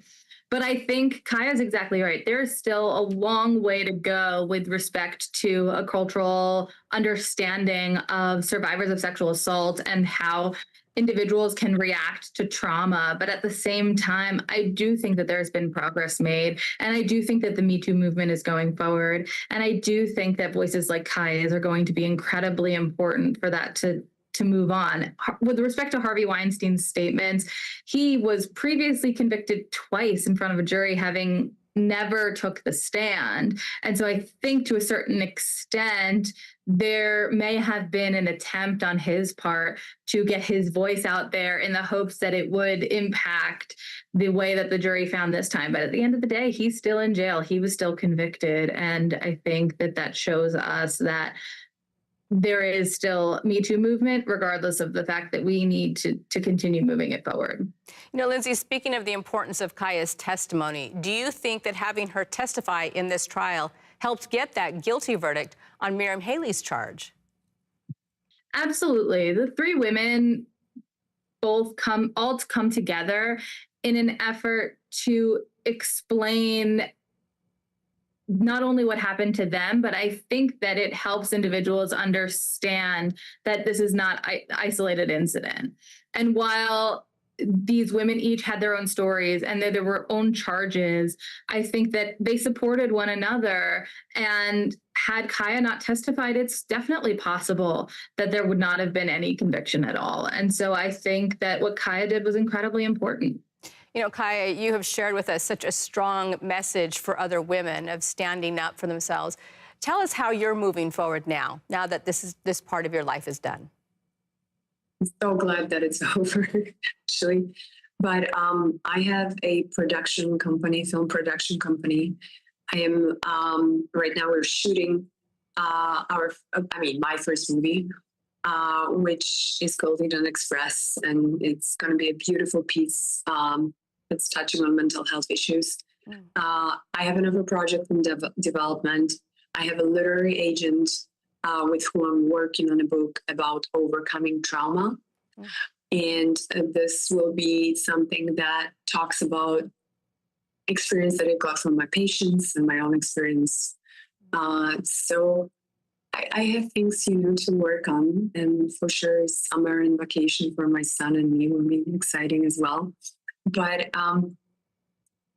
this trial was like a curtain going down for what happened in the past and being able to move forward. So that's also important for me.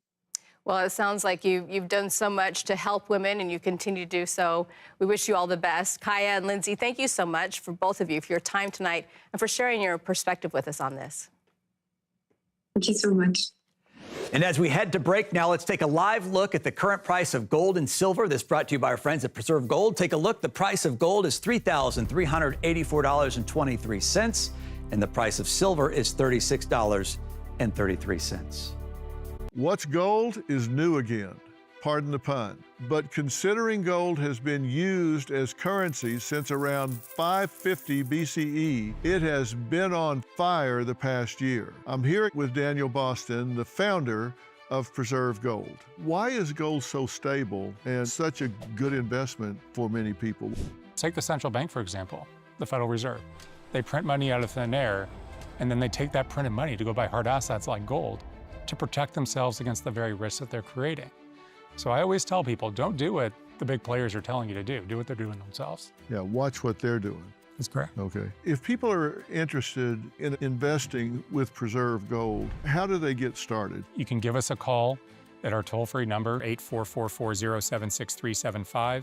You can text Phil to 50505, or you can check out our website, www.drphilgold.com. All right. No way you can miss it. If you've been in an accident that wasn't your fault, well, your favorite attorney has a message for you. Collision, calamity, catastrophe? Are you innocent, faultless, above reproach? If you want money, you need an attorney. You need a bulldog. But finding one, it's laborious, it's strenuous, it's stupefying. That's why you gotta call the number on your screen now. To get your own bulldog, call your favorite attorney now. They'll help you connect to a legal expert. You have questions, they have answers. They know the legalese, the lingo, the jargon, and the argot. When I got hit by a car, I was confused, confounded, and concerned. But calling left me calm, composed, and comforted. Thanks, your favorite attorney. They'll even tell you how much money your case could be worth. $300,000, $2 million, $86,491, all sorts of numbers.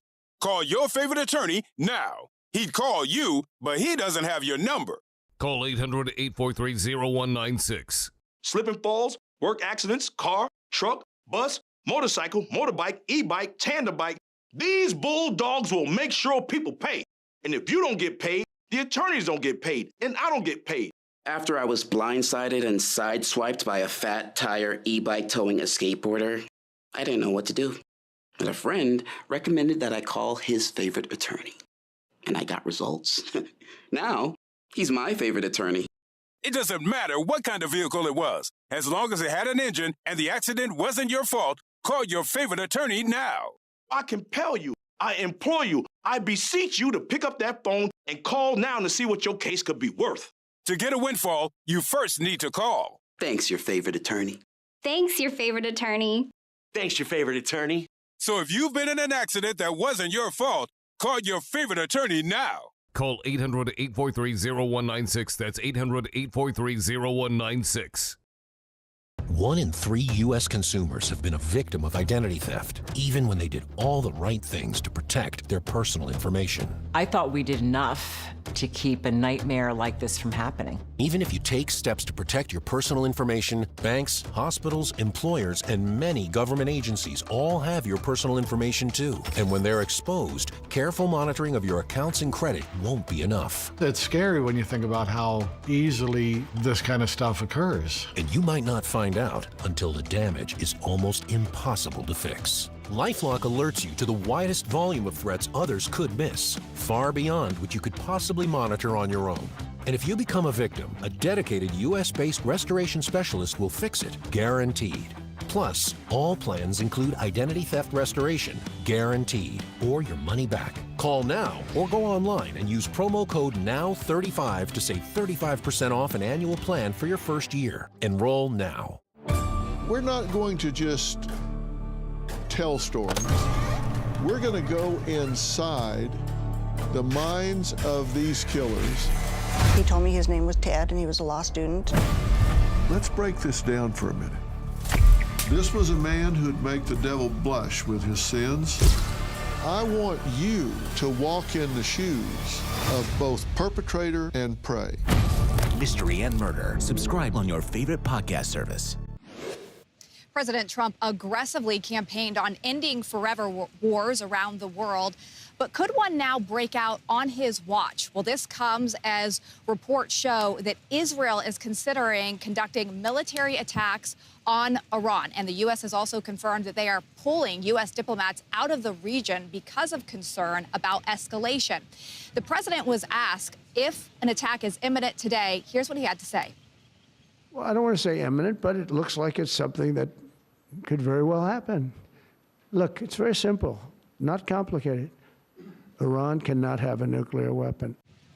I now want to welcome in Michael Pregent. He is a former intelligence officer and former counterterrorism analyst. Michael, welcome back to the show.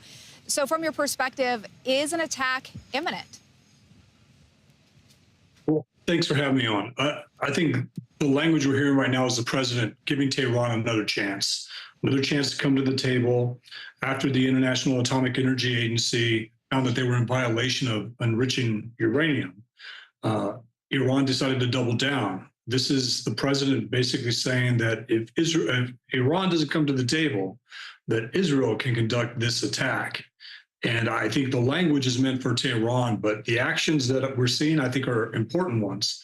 The president needs to remove American military and families out of harm's way, the ones that are not crucial, because Iran will strike targets inside of Iraq as a response to any Israeli strike on Iran's nuclear facilities. We do know that the president has said just in the last few weeks that he personally asked Prime Minister Benjamin Netanyahu not to strike Iran because he wanted to negotiate these deals. And when asked about that today and where he stands with those negotiations, here was his response on that.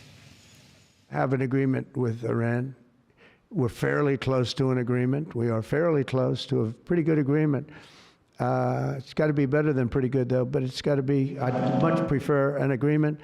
As long as I think there is an agreement, I don't want them going in because I think I would blow it. Might help it, actually, but it also could blow it. We know that Israel feels like the time is now and that there's not a big window to strike Iran. They feel like they've been weakened by these wars with some of their proxy groups, Hezbollah, Hamas, the Houthi rebels.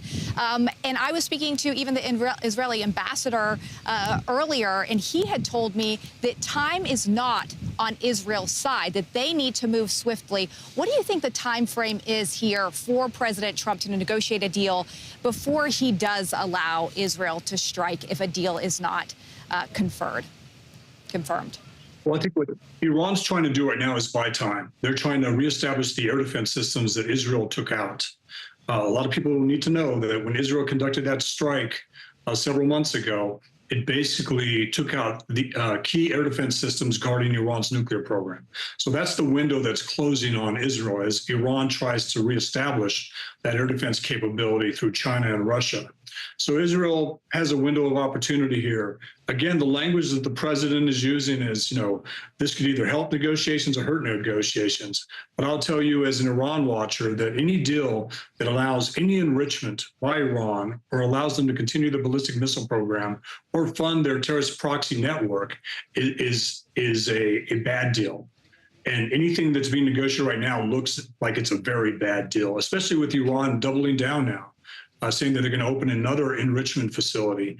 The president needs to get behind Israel here and say, listen, if Iran does not cooperate, the U.S. is going to back Israel with this strike, whether it's through intel or whether it's through logistical support as Israel launches this attack using their aircraft and our air refuelers. Let's talk a little bit more about, for those who are watching, why should the U.S. care that Iran does not have a nuclear weapon? What would they do if they did acquire a nuclear weapon? Because as you mentioned, even some of these watchdog groups are saying that they are increasingly close. So why do Americans care about them not having one, as the president does? Well, they need to know why Iran wants one. Iran wants a nuclear umbrella for its terrorist forces, its terrorist proxy forces in the Middle East, believing that if Iran has a nuclear umbrella, that Iran can expand its aggression without consequence. Because let's look at Ukraine for a second. We heard Tulsi Gabbard say that she's so afraid of World War III because of what an atomic bomb did in World War II, that she does not support any action that would push Putin into a corner. It's the same language that Iran's hoping to hear from this administration if they move towards a weapon. We heard this from the Biden administration and the Obama administration. If Iran gets a nuclear weapon, they will have a nuclear umbrella to protect their terrorist proxy forces. And their question is, do you want Iran to sponsor terrorism with a nuclear weapon or without a nuclear weapon? And the JCPOA simply still would still give them a nuclear weapon. And what we're hearing from the administration right now, this Iran deal that they're trying to put together looks like JCPOA 2.0. It's the same thing. It's concessions. It's allowing Iran to continue enrichment, and none of that can happen. And Israel needs to be concerned, because you asked the question, why should Americans care? Future Americans are going to have to go to the war in the Middle East if Iran continues to fund and sponsor its terrorist proxy campaign to destabilize Middle Eastern countries. We're seeing they lost Syria, they want it back. They have Iraq, they want to destabilize Jordan, they want to move on Israel. Anything that empowers Iran puts future Americans at risk of going to war for something the president is doing right now, or not doing right now. And as you talk about the JCPOA, the former Iran nuclear deal under the Obama administration, two countries who are part of that, Russia and China. The big question is, how would they respond as well now that they have strengthened their partnerships with Iran? Michael, we don't have time to talk about that now, but this story is so important for so many reasons, so we will continue to follow it. And thank you for your insight this evening. Thank you. Israel has killed 2 Hamas leaders in just 7 months, and now the terror group has a new leader. The new leader helped plan the deadly October 7th attack. Sources say he recruits Hamas fighters and has overseen the captivity of Israeli hostages. President Trump has announced plans to roll back California's ability to phase out gas-powered vehicles to adopt electric-only cars by the year 2035. Trump signed 3 resolutions to reverse state mandates supported by former President Joe Biden. GM and Toyota lobbied against California's rules on EVs and gas-powered vehicles. California Governor Gavin Newsom responded to the president's action by saying, quote, "Big polluters and right-wing propaganda machine have succeeded in buying off the Republican Party," end quote. But Trump says this. We officially rescue the U.S. auto industry from destruction by terminating the California electric vehicle mandate once and for all. The House narrowly voted in favor of cutting more than $9 billion in spending. The money would have been used to fund foreign aid programs, public broadcasting, and national public radio. This is a win for Trump, who calls the funding a waste. Congress now has 45 days to intervene, and if they don't, the spending cuts stand. We're back with more news right after this. 3 fights, 2 nights, only one way to survive. Oh, what a shot! Friday, witness a Southeast Division battle between the Atlanta Attack and the Nashville Smash. Wow! And Saturday, it's an East Coast doubleheader as the Philadelphia Smoke take on the Miami Assassins. Then, the NYC Attitude squares off against the Boston Butchers. Atlanta-Nashville, tomorrow night at 9. Doubleheader Saturday at 9:30 on Merit TV. Well, we have heard so much about sleep cream and how it can help you to sleep like a baby, but will it work for everyone? Well, based on all the feedback, sleep cream should improve sleep for almost any adult who uses it nightly. Even if you don't think you're sleeping better, you may feel more alert and refreshed during the next day. It will vary from person to person, and if you have underlying sleep issues, sleep cream may be less effective. Again, consult your physician before using any product to help you sleep, including sleep cream. Sleep Cream is the revolutionary all-natural cream made of organic oils and plant extracts. Simply apply Sleep Cream at bedtime and start enjoying. Sleep like a baby and bright-eyed, bushy-tail mornings. I mean, you do want to start sleeping better, right? Try Sleep Cream today. To order, visit sleepcream.com to start sleeping better guaranteed. And for a limited time, get free shipping on your first order by using code PHIL at checkout at sleepcream.com. Are you throwing away money on your car insurance? Yeah, that's exactly what I'm doing. Try Insurify. We help you compare quotes and save half on your car insurance. I like it when things are convenient and save me lots of money. Go to Insurify.com and save up to $1,000 a year on your car insurance. 1 in 3 U.S. consumers have been a victim of identity theft, even when they did all the right things to protect their personal information. I thought we did enough to keep a nightmare like this from happening. I felt so secure, but it wasn't enough. Banks, hospitals, employers, and many government agencies all have your personal information too. And when they're exposed, careful monitoring of your accounts and credit won't be enough. I change my passwords all the time. I shred my documents. I thought I was bulletproof, honestly. The information thieves need to steal your identity is already in the hands of others, and it only takes one vulnerability in one place to put your identity at risk. Yeah, it's scary when you think about how easily this kind of stuff occurs. Let me make this very, very clear. You could do nothing wrong, be perfect about all of your security, and still be a victim of identity theft. Tens of thousands of my hard-earned money gone. The stakes are high, and even if you take steps to protect your personal information, you're not the only one who has it. LifeLock alerts you to the widest volume of threats others could miss, far beyond what you could possibly monitor on your own. Like someone trying to use your social security number to open a loan, purchase a home in your name, or even take over your investment accounts. Someone was trying to take an account out in my name. I got an alert from LifeLock. Well, I pressed the no button. That wasn't me. It was handled and taken care of. And if you become a victim, a dedicated U.S.-based restoration specialist will fix it, guaranteed. All LifeLock members are backed by the LifeLock $1 Million Protection Package, including reimbursement for stolen funds. There was a letter from LifeLock with a check for over $81,000. They made me whole. All plans include identity theft restoration, guaranteed, or your money back. Call 1-800-360-9220 or visit lifelock.com/TD35 to save 35% on your first year. Call 1-800-360-9220. Call now. Oh, yeah, dude, that doesn't look good. I know what to do. I'm going to cashnetusa.com. I can apply in minutes, and if approved, I can have the money as soon as the same business day. Go to cashnetusa.com to apply for the money you need. Where have we been? What have we been doing? There's been a lot of drama. but in a good way. And now we are bringing that drama to you. With our new show, Through the Drama with Chris and Lauren, two of the biggest trials this century. The Diddy trial, some major bombs were dropped. Lindsay Lohan has been going viral in recent months. Bob. Let me throw this curveball at you. I just got smacked in the face with understanding. You look beautiful. I have to go. Through the Drama with Chris and Lauren, weekdays at 12:30 on Dr. Phil's Merit TV. Breaking tonight, Lori Daybell, otherwise known as the Doomsday Mom, was found guilty of conspiring to murder her niece's ex-husband. The jury took less than 30 minutes to deliberate before finding Daybell guilty. Now, this trial marked the end of a series of court cases for Daybell. She's already serving a life sentence after being convicted for killing her 2 children. 2 more juries found her guilty of conspiring to kill the ex-wife of her current husband, as well as conspiring to murder her estranged husband, Charles Vallow. And the parents of Michigan school shooter Ethan Crumbley will not get a new trial.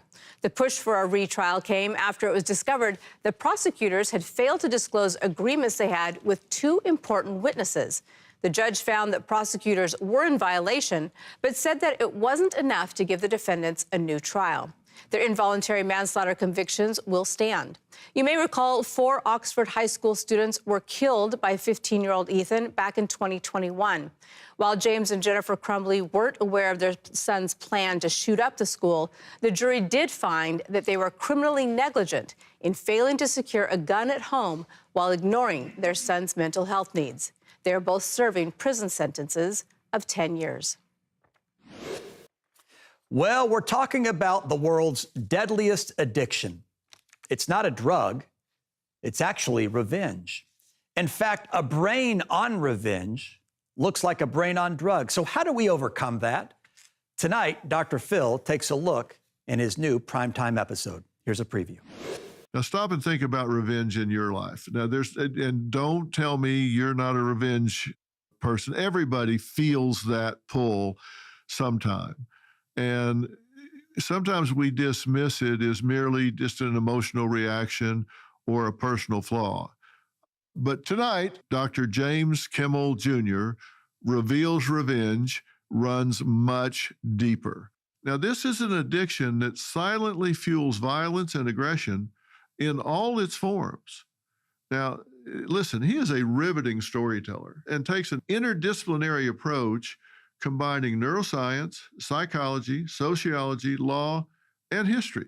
People need to understand this involves the brain just as powerfully as if they're addicted to drugs. That is correct.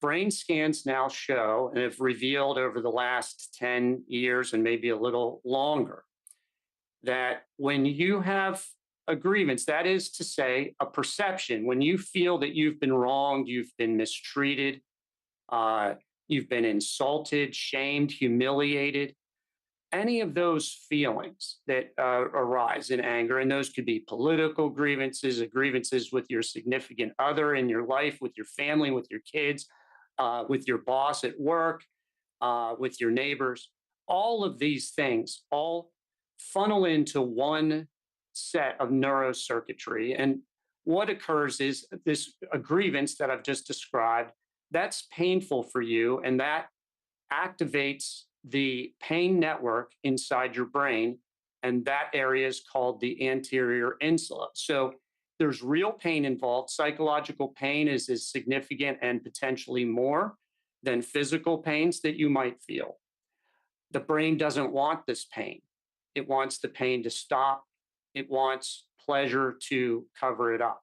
That pursuit of inflicting pain on the person who wrongs us is extremely pleasurable, addictively sometimes pleasurable, just the way a drug is. And so if you are a person, or if you're living with or friends with a person who's always retaliating or feeling the need to retaliate and, get an eye for an eye at every turn, you might be yourself, or you might be dealing with somebody who is struggling with revenge addiction. And that brand new episode of Dr. Phil Primetime, The Science of Revenge, is coming up next. That does it for us tonight. Thank you so much for watching, but please don't go anywhere because Dr. Phil Primetime is up next. And then we'll see you back here tomorrow. Have a great night. We'll see you then.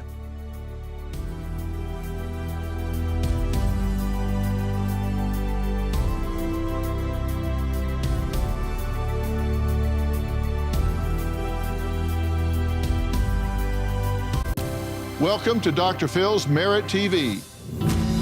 Tonight on Dr. Phil Primetime, we're talking about the world's deadliest addiction and how to overcome it. The science of revenge. Inflicting pain on the person who wrongs us is extremely pleasurable. The bottom line is that our brain on revenge looks like our brain on drugs. There are changes in brain chemistry when people go through this process. Talk us through this.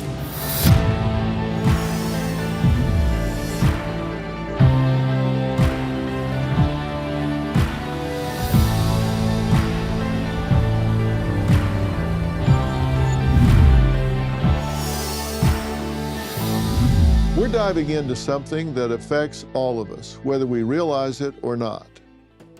Author of The Science of Revenge, Dr. James Kimmel Jr. is back, and he's breaking down the science behind revenge. Why do we crave payback? Why does it feel so good until it doesn't? He's got the answers, and let me tell you, this isn't just about getting even. It's about understanding how revenge is wired into our brains like an addiction, fueling violence, tearing relationships apart, and leaving destruction in its wake. It's time to face the truth. Revenge isn't just an impulse, it's a dangerous habit. Stick around. You don't want to miss this conversation. You need to hear this conversation. We all need to hear this conversation. The world often misunderstands revenge. Now stop and think about revenge in your life. Now and don't tell me you're not a revenge person. Everybody feels that pull sometime. And sometimes we dismiss it as merely just an emotional reaction or a personal flaw.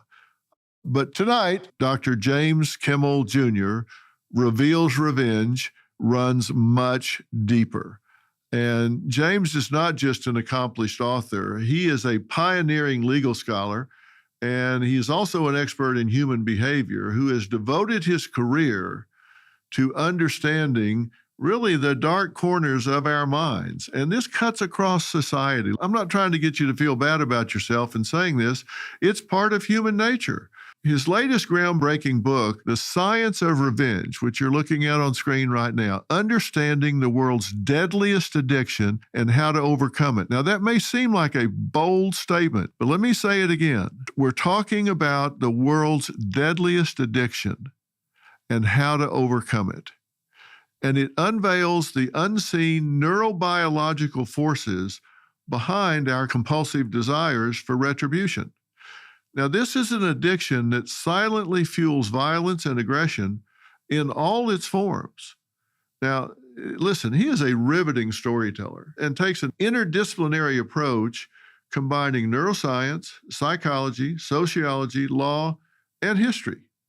And James challenges us to rethink everything we know about justice, forgiveness, and humanity's age-old obsession with revenge. From historical accounts to modern-day conflicts, he's going to really bring to light the underlying mechanisms of retaliation and how we can address this innate yet dangerous impulse. And it is dangerous. So, welcome back, James. Well, thank you, Dr. Phil, for that outstanding introduction. I want the audience, of course, to know that you have been an early and incredibly strong supporter of this work and the importance of it for American society and world society and humanity itself. And your role in it cannot be underestimated. It's been significant in being able to advance this information to a broader audience so that everyone can benefit from new neuroscience research that's telling us what's going on inside your brain When you have a grievance and you start to feel that urge to retaliate, and further neuroscience evidence that can tell us how to shut that down before you hurt yourself or someone else. Thank you for saying that. Let's talk about what that means, because these feelings of revenge, getting even, retribution, generally would categorize that as emotional, psychological, and behavioral, because it's a feeling, and it's a feeling that we often act on, or certainly want to act on. It's an impulse, it's strong, and it is timeless. I mean, this is historical. I mean, think of all the old sayings. If you're out for revenge, go to dig a grave, dig two. People think of it as psychological, as emotions. But what you're talking about, and you have rock solid evidence, and I'm so happy to talk about this. People need to understand this involves the brain just as powerfully as if they're addicted to drugs. That is correct. Brain scans now show, and have revealed over the last 10 years and maybe a little longer, that when you have a grievance, that is to say, a perception, when you feel that you've been wronged, you've been mistreated, you've been insulted, shamed, humiliated, any of those feelings that arise in anger, and those could be political grievances, grievances with your significant other in your life, with your family, with your kids, with your boss at work, with your neighbors, all of these things all funnel into one set of neurocircuitry. And what occurs is this a grievance that I've just described, that's painful for you, and that activates the pain network inside your brain, and that area is called the anterior insula. So there's real pain involved. Psychological pain is as significant and potentially more than physical pains that you might feel. The brain doesn't want this pain. It wants the pain to stop. It wants pleasure to cover it up. And so what we end up with is that once the brain registers this pain, it activates the neural addiction and reward circuitry, the pleasure circuitry of the brain, just the same way that for a substance user who sees a place where they've been taking substances or feels stress, and that craving comes on to use alcohol or drugs. For somebody who has a grievance, this activates, but the craving that we get is not for alcohol or drugs. It is for revenge. That is to say, punishing the person who caused us pain or their proxies. It doesn't have to be the exact person that wronged you.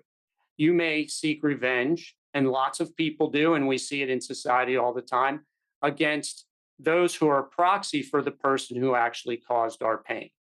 But we found in neuroscience that that pursuit of inflicting pain on the person who wrongs us is extremely pleasurable, addictively sometimes pleasurable, just the way a drug is. And so if you are a person, or if you're living with or friends with a person who's always retaliating or feeling the need to retaliate and, get an eye for an eye at every turn, you might be yourself, or you might be dealing with somebody who is struggling with revenge addiction.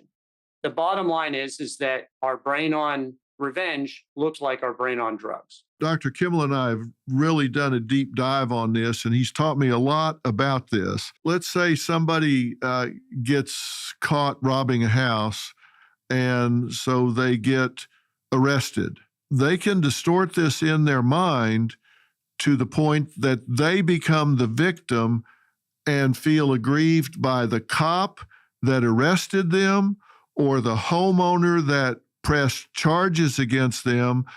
They're the perpetrator. They broke into the house. They robbed the house, but they distort this in their mind to where they're the victim of the cop that did the arresting or the homeowner that pressed the charges, when they're the one that was the first link in the chain, but yet they wind up perceiving themselves as the victim, correct?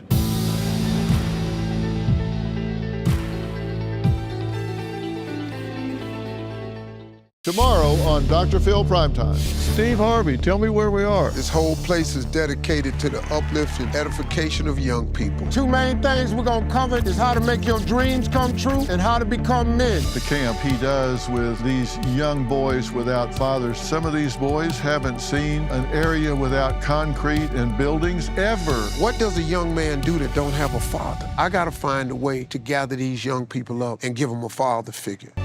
That's tomorrow night.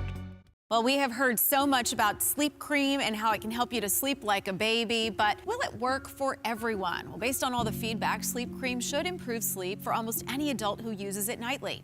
Even if you don't think you're sleeping better, you may feel more alert and refreshed during the next day. It will vary from person to person, and if you have underlying sleep issues, sleep cream may be less effective. Again, consult your physician before using any product to help you sleep, including sleep cream. Sleep Cream is the revolutionary all-natural cream made of organic oils and plant extracts. Simply apply Sleep Cream at bedtime and start enjoying. Sleep like a baby and bright-eyed, bushy-tail mornings. I mean, you do want to start sleeping better, right? Try Sleep Cream today. To order, visit sleepcream.com to start sleeping better guaranteed. And for a limited time, get free shipping on your first order by using code PHIL at checkout at sleepcream.com. Are you on Medicaid and in need of bladder control and incontinence products? Then stay tuned for a free offer from Active Style. I'm embarrassed to go out in public because sometimes I have accidents. Can Medicaid help me with bladder control products? Can I get my bladder control products delivered at no cost to me? Is there a home delivery service for bladder control products? How would you like to have all your incontinence supplies delivered discreetly right to your door at no cost to you? You can if you're Medicaid eligible, thanks to Active Style. At Active Style, we understand your needs and offer convenient home delivery of incontinence products for children and adults. When you call a personal consultant, someone like me will help you find the best bladder control supplies for you. Inside every product is a super absorbent core that turns liquid to gel and locks it away to help protect your skin and keep you dry. Your comfort and satisfaction are assured by our Get It Right guarantee. If the fit's not right, we'll send different products until you're completely satisfied. Plus, we'll handle all the details with your doctor and insurance. And your privacy is assured. Every order ships free right to your door in discreet boxes. Best of all, our caring and complete service costs you nothing if you're Medicaid eligible. With Active Style, my bladder control worries are gone. This is a special TV offer. If you're Medicaid eligible, you'll get our great caring service, our Get It Right guarantee, and a free sample. So please, call now. If you're on Medicaid, call now for your free sample. Active Style is the easy, convenient way to get incontinence supplies shipped discreetly to your door at no cost to you. Have your Medicaid card ready and call 1-800-530-3184. That's 1-800-530-3184. Call now. Let's say somebody gets caught robbing a house, and so they get arrested. They can distort this in their mind to the point that they become the victim and feel aggrieved by the cop that arrested them or the homeowner that pressed charges against them. They're the perpetrator. They broke into the house. They robbed the house, but they distort this in their mind to where they're the victim of the cop that did the arresting or the homeowner that pressed the charges when they're the one that was the first link in the chain, but yet they wind up perceiving themselves as the victim, correct? That's correct. And we could go one step back from that, Dr. Phil, and look at that person's life beforehand and their perception of having been wronged, which is driving them to commit a robbery in the first place. So they might have seen themselves, for instance, as having been denied certain material things that they wanted in their lives. Maybe they were mistreated by a parent for, their entire childhood or other parts of society. But the perception, it doesn't matter whether it's real or imagined, that of having been mistreated or treated unjustly, and in other words, victimized, creates that victim mindset. And the victim mindset is a mindset of pain, real, genuine psychological pain. And the brain needs a way to manage that. And we've evolved roughly from the Ice Age, evolutionary scientists believe, forward to want to punish people who either victimize us or violate social norms of any kind. And the belief is that the leading theory is that to live in a society, people needed the ability, early human beings, to punish those who violate social norms, and we still need that today. And nothing that our neuroscience is showing today isn't that we don't need the ability to cause and teach people to comply with social norms and to not harm other people, or for all of us to practice self-defense for ourselves. None of that is at stake in this.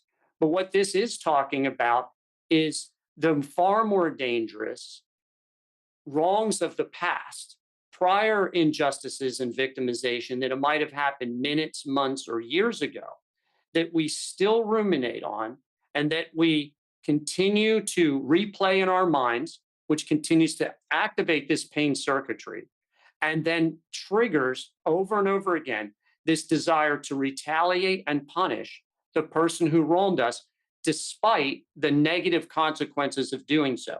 And that's the key factor, Dr. Phil, is your revenge seeking happening despite you knowing what the negative consequences, and there almost always are, will be? And are you able to control it? If you're not, that starts to look like an addiction. As a matter of fact, that's pretty much the standard definition of what an addiction is an inability to resist a desire to engage in a behavior or to take a substance. But once it moves into the past, where only it can live inside of your memory, and only the pain of it can live inside your head, and only the desire for revenge can live inside your head, those types of grievances and revenge desires, those are the ones we're talking about, and they ruin lives. Any normal person can have and does have revenge desires, for sure, and does have the responsibility to manage those revenge desires. Well, this has real ramifications, I think, for where we are in society right now. And I'm not talking about this from a political standpoint. I'm just talking about how much it's amplified and elevated in a society that we have right now, where victimhood is a higher art form. So much of a segment of society that has taken victimhood as a self-defining property, as a way of defining themselves in this world, and it adorned it with entitlement.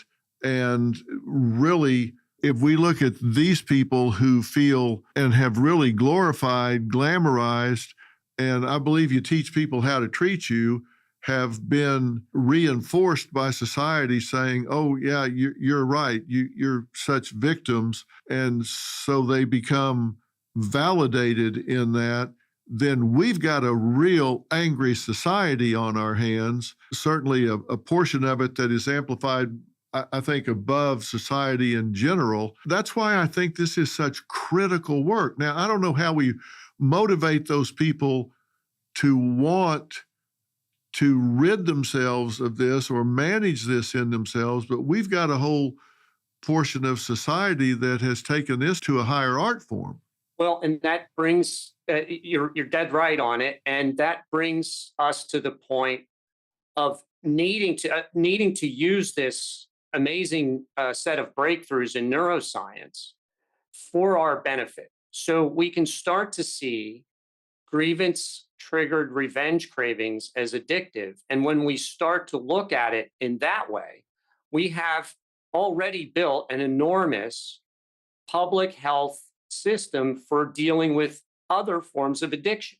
And so we can use those other forms of addiction treatment and prevention strategies to help people get over these revenge cravings, which have long been thought of as, oh, they're evil thoughts. We can't do anything about them. Or this is just an angry person. That's just the way they were born.